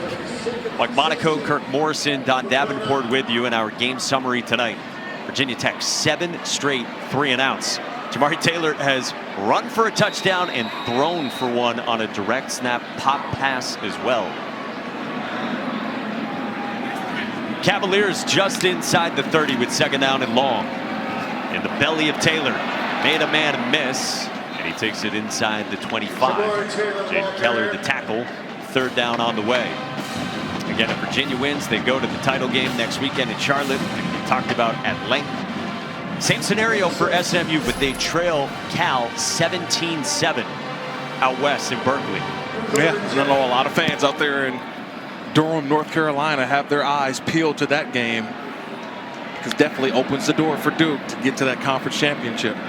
Duke got a win today at home in Durham against Wake Forest, 49-32. Taylor a burst, and he gets dragged down by Caleb Woodson. And Taylor is short. No flag on the field for any potential horse collar. And Taylor a little bit slow to get up. It's a big sigh of relief right there from these Virginia fans. Looked like he was right around, but he's pulling the back of the jersey. Right there, had his name on the nameplate. That's a good no call. I agree with Jerry McGinn, our rules official expert. He's right around the nameplate, not inside of that horse collar area. So fourth down and 1. The offense stays on the field for Tony Elliott. Converted their only fourth down earlier. Whaley this time on the direct snap, and he gets met by a large fall and doesn't get there. So the Hokies force a turnover on downs with a fourth down stop from their transfer defensive lineman. Hokies with 10 minutes to work with after they get the stop down big on the road at Virginia. A lot of fighting these Hokies, a large fall. Just keep fighting.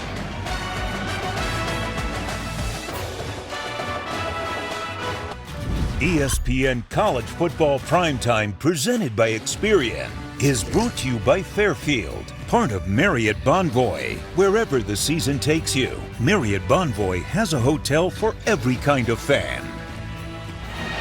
We want to say a huge thank you to the men and women of our crew behind the scenes, whose faces you don't see, whose voices you don't hear, especially this week working the holidays for our bowl games as well, working the holidays in December and January. We've got an awesome crew, tight-knit, a lot of chemistry. We've loved being a part of it. Well-representative college football fandom, too, all over, too. Yes.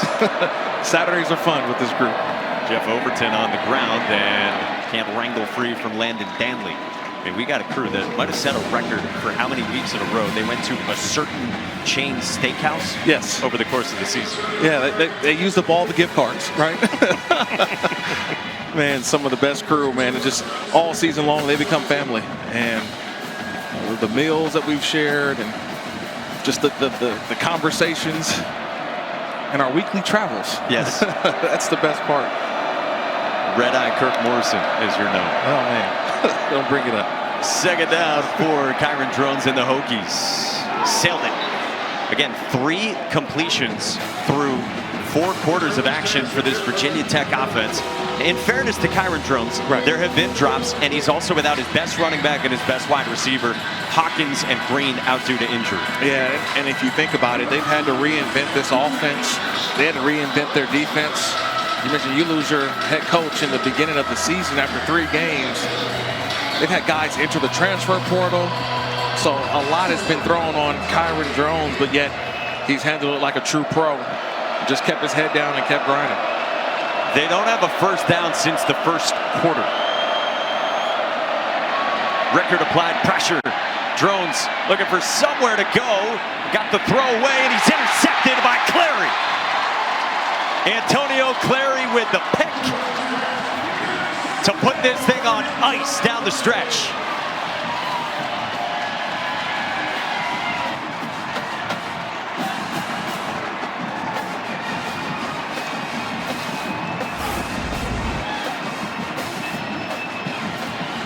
It's just Drones trying to make a play. He's back there, and he's just been under duress all game long. And he's just trying to make a play, just throws one up. And, man, you talk about a guy who's been in Virginia for, it seems like, 10 years. Antonio Clary, one of those guys who preceded Tony Elliott making a play here on his last game at home as a Virginia Cavalier. Seventh-year senior who has said, I'm going to play football until the wheels go off. Missed all of 2023 with an ankle injury. Last year, missed half the season with a torn ACL. He's been still getting his knee drained every week this year. And so, yeah, it is fitting that he's one of the guys to have a signature moment here down the stretch. Danny Kalin comes into the game, and Chandler Morris exits the field to a well-deserved ovation here at Charlottesville.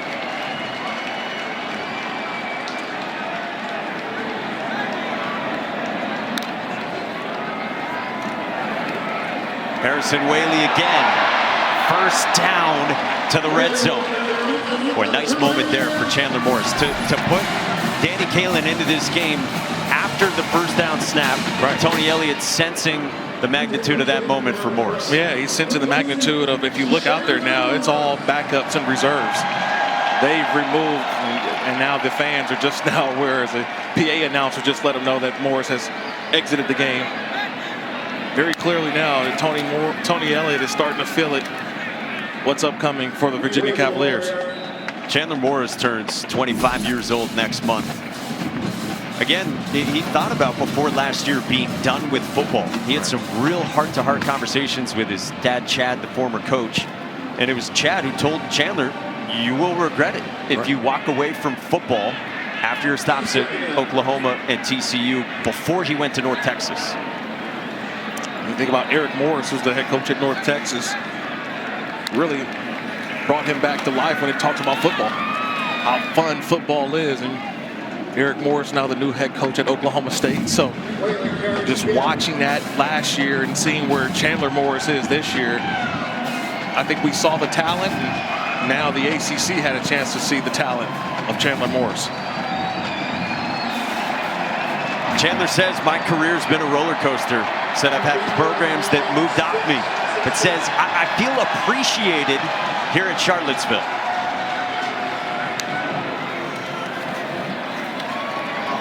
Whaley on the toss on third down gets undercuts by Christian Williams. Fourth down, Don. Yeah, Mike Trell Harris and his teammates certainly appreciate Chandler Morris. He said the best part of his quarterback, his poise. I've watched him all game here down on the sideline. He picked his moments to approach his team, to communicate with them. It wasn't every possession. Sometimes it was a quick run down the bench telling them settle back in. Sometimes it was a passionate message to finish. Chandler Morris, his teammates absolutely love him. They say he makes this thing go. And with Morris's day done, Will Bettridge good from 32, and this is Virginia's largest lead over Tech since 1991. Chandler Morris has found a home to finish out college in Charlottesville. Boy, walking around, driving around Charlottesville this weekend, earlier today, you had a sense tonight was going to be a special atmosphere. You just felt it. Everybody around wearing those throwback sweaters with Virginia on the front. Every time I got in the elevator, hey, are you here for the game? Yes, I'm here for the game, sir. Chandler Moore's jerseys all over this place at Scott Stadium. 27-0 is Virginia's lead On to Virginia Tech. Let's get to the studio and Matt. All right, guys, it's getting interesting in the Iron Bowl. Down 17-6. Malcolm Simmons. Auburn made the quarterback switch to Ashton Daniels, finds Simmons down the sidelines. 64 yards later, Auburn is now down 17-13. We'll keep you posted on that. Plus, C.J. Carr and Notre Dame, they are late tonight against Stanford. A win against the Cardinal. They are stamping their ticket to the college football playoff. Interesting night, the final weekend of the regular season, fellas. Stud young quarterback in C.J. Carr and a Heisman hopeful in Jeremiah Love. Still to come out west. Here on the East Coast, Charlottesville, Virginia, Kyron Drones breaks off his big run. He's got a first down. Devin Neal in on the stop for the Hokies. Quickly on Virginia Tech. We talked a couple times about James Franklin. Yeah. It's going to be an exciting program. I think immediately with James Franklin. Yeah, immediately. The visibility so far. I mean, seeing all the recruits now flipping their commitments from Penn State, now going to Virginia Tech. That's the big thing so far is the recruiting, and James Franklin doing a great job at that so far. He's been piling up all these recruits. Yeah. Just in a week. I mean, he got 3 on one day to flip from Penn State to Virginia Tech, part of 4 flips from Penn State in a 3-day span. He's hitting it hard. He's getting ready, and that's where he's at right now. Big recruiting weekend back at Virginia Tech. So he's got his eye on this game, but definitely next year, appointment viewing, a lot of James Franklin fans. Terrion Stewart can't escape. Finished off by Corey Costner. And look, in the ACC, I mean, we're talking about a potential scenario, Virginia and Duke, and what would happen if Duke won the ACC title game. There's parity in the ACC. You got a Clemson program, a Florida State program that really underwhelmed this year, and Miami's had its inconsistencies as well, so it is right for a team to arrive like Virginia Tech. It's perfect timing, and in wide open ACC. Remember Clemson in a down year? Who would have thought that Clemson and Florida State not playing for a conference championship? This conference, the ACC, totally different now. 3rd down and 2. Drones, incomplete. Ethan Minter breaks it up, and it's 4th down. Nice job by Minter. I thought he got there just a little bit early, but did a nice job there on Wimbush, the tight end. Minter's made some plays today and got a lot of depth in that secondary. Here's a 4th down attempt. And if I'm Kyron Drones, I just keep the ball in my own hands. I try to find a way to get 2 more yards to keep this drive alive. Drones to the air on the slant. He's got Peterkin. Snook Peterkin, 57 yards, and Virginia Tech's on the board.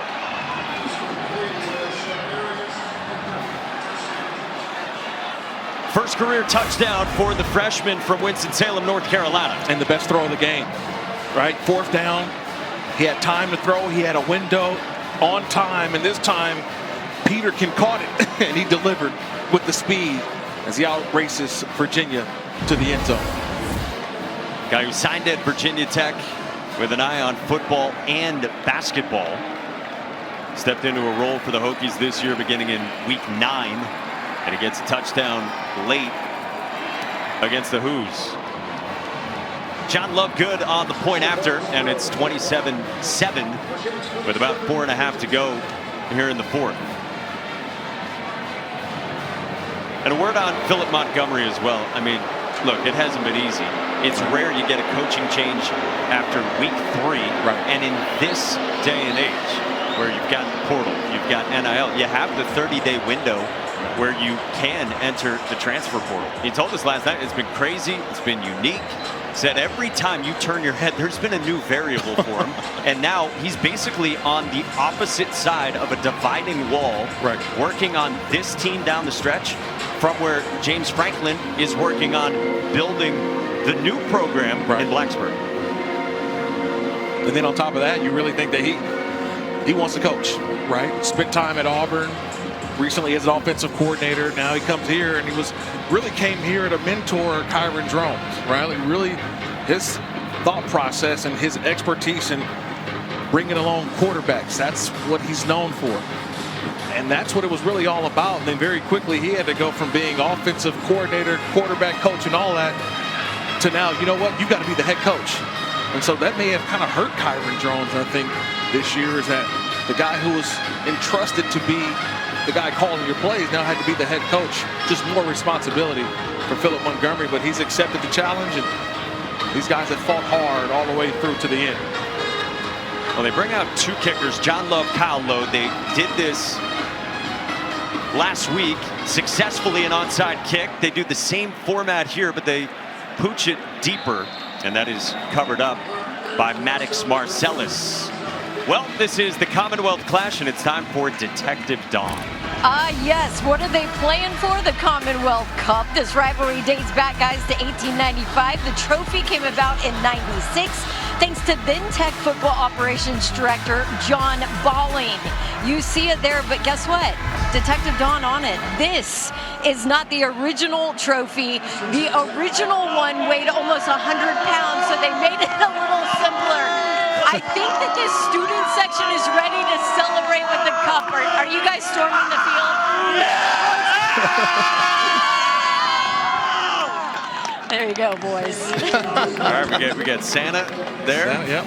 Bringing the energy. Yeah, and, I don't know about overalls without a shirt on right now. It's still 30 degrees, as my watch says right now. No, too cold for me. I'm good. Yeah. Earmuffs, coat, scarf, all of that.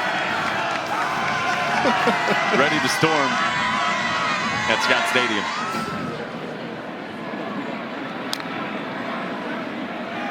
Again, Virginia, without much history getting to this part in a season, would be just their second ever trip to the ACC championship game, joining the 2019 team.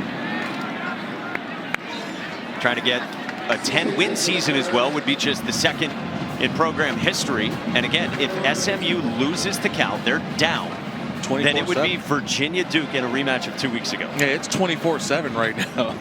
Cal over Louisville. So, I mean, sorry, over SMU. It's one of those situations right now where you start to look ahead. I'm telling you, people are whispering around that we could see a Virginia Duke rematch from earlier this season, that we had a chance to call that one earlier, and Virginia ran away with it. Yeah, it was 31-3 in the fourth quarter. It ended up 34-17. That was on the road for Virginia at Duke. Danny Kaelin pulled it, and he dives with a first down. And so that gets interesting. I mean, it's a rematch. It's neutral site. It's Duke that, boy, they've had inconsistencies this year, but at their best, they've looked very good, and it has been an explosive offense. And, I mean, think about that. A 5-loss team would be in the ACC championship game. Yeah, unreal. But that's today's college football, especially when you have so many different teams now in the conference, right? It's just, you think that at some point, remember when it was all about divisions? Remember it was the Coastal and the Atlantic. And for Duke to still find its way to a conference championship game, it just had to right the ship. Kaelin pulled it, and Danny Kaelin, another chunk gain, first down to the 36. And Kaelin flashes a thumbs up after he's a little bit hobbled as we hit the 2-minute timeout. Virginia 2 minutes away from a trip to the ACC championship game for the second time in program history. And now for the final 2 minutes, delivered by Factor. 2 minutes to go in Charlottesville, ready to erupt and ready to perhaps storm the field again like they did early on this season against Florida State. Yeah, they should start stretching. Got a low line of defense, but I don't know how well they're going to do against that group trying to celebrate the conference championship berth. Zay Davis stacked up around the 30. So let's spin it forward. Virginia gets to Charlotte. Let's say scores hold. Let's say they face Duke. Yes. How do you like their odds again against Duke? Well, I'll tell you this. It's always hard to beat a team twice. We've seen that throughout college football, playing teams twice. How difficult it is to repeat a performance when you've beaten a team earlier in the season. But that being said, they have a realistic shot because of Chandler Morris, because of their running game, and an outstanding defense that played well today. So the next step is conference championship, but this could be also a CFP team, college football playoff team. Zay Davis. First down to finish this thing off. What a job by Tony Elliott. First 3 years did not go Virginia's way very often. Right. Yeah, they played in a lot of close games, but this has been that concoction in sports of dream season, close games, the right mix, the right chemistry, and it has all come together for the Cavaliers. Yeah, it came together right at the right time, right? A lot of love for Coach Morris. I mean, for Chandler Morris right there, giving his coach Tony Elliott some love.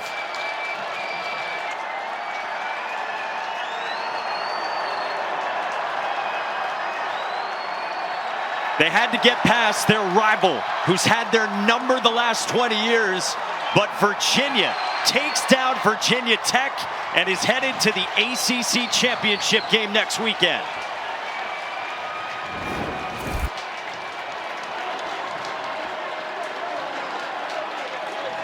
Second title game in program history.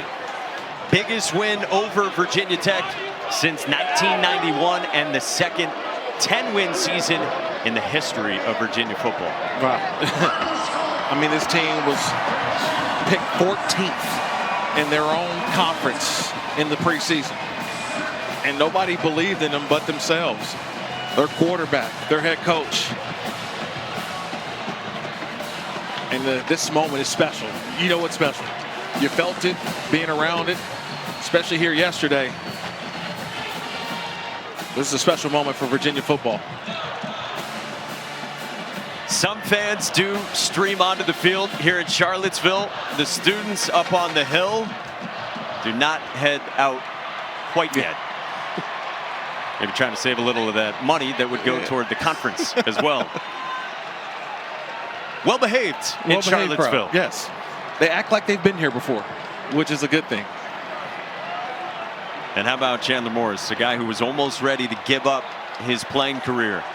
One last stop in college at the University of Virginia. Said he wanted to put this place on the map. Said he didn't come here to win 5 or 6 games like had been the case for Virginia recently. He's headed to Charlotte leading the Cavaliers. And there they go. Here it comes. They're trying to hold back, but the players are over there. I mean, this is a fun moment. This is the Thanksgiving weekend, and a lot of people go back home, and to see this student section come up and show out. Unbelievable moment for Virginia football.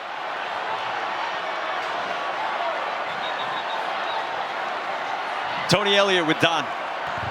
Coach, what a scene out here. You see the student section over there. You guys picked 14th to finish in the conference, and you're headed to the ACC title game. What does this win in this moment with this team mean to you? All I can say is God is good. It's unbelievable when young people decide to be unselfish and they believe in something bigger than themselves. They believe in each other. Man, shout out to Carla Williams, Tyler Jones, administration, the university. This is what it's about. This is what we came here for. Just super proud of the staff, super proud of the players. And we got 4 more quarters. Coach Chandler Morris, when he called you and said, I'm coming, he said, let's go win an ACC title. What did he mean to this team tonight and this season as you look ahead? I just thank him and his family for believing in me. And man, he's brought hope. He's brought belief. He's galvanized the locker room, and he's a big reason why we're here tonight. Congratulations, Coach. I'll let you celebrate. Thank you. Appreciate it. Go Hoos.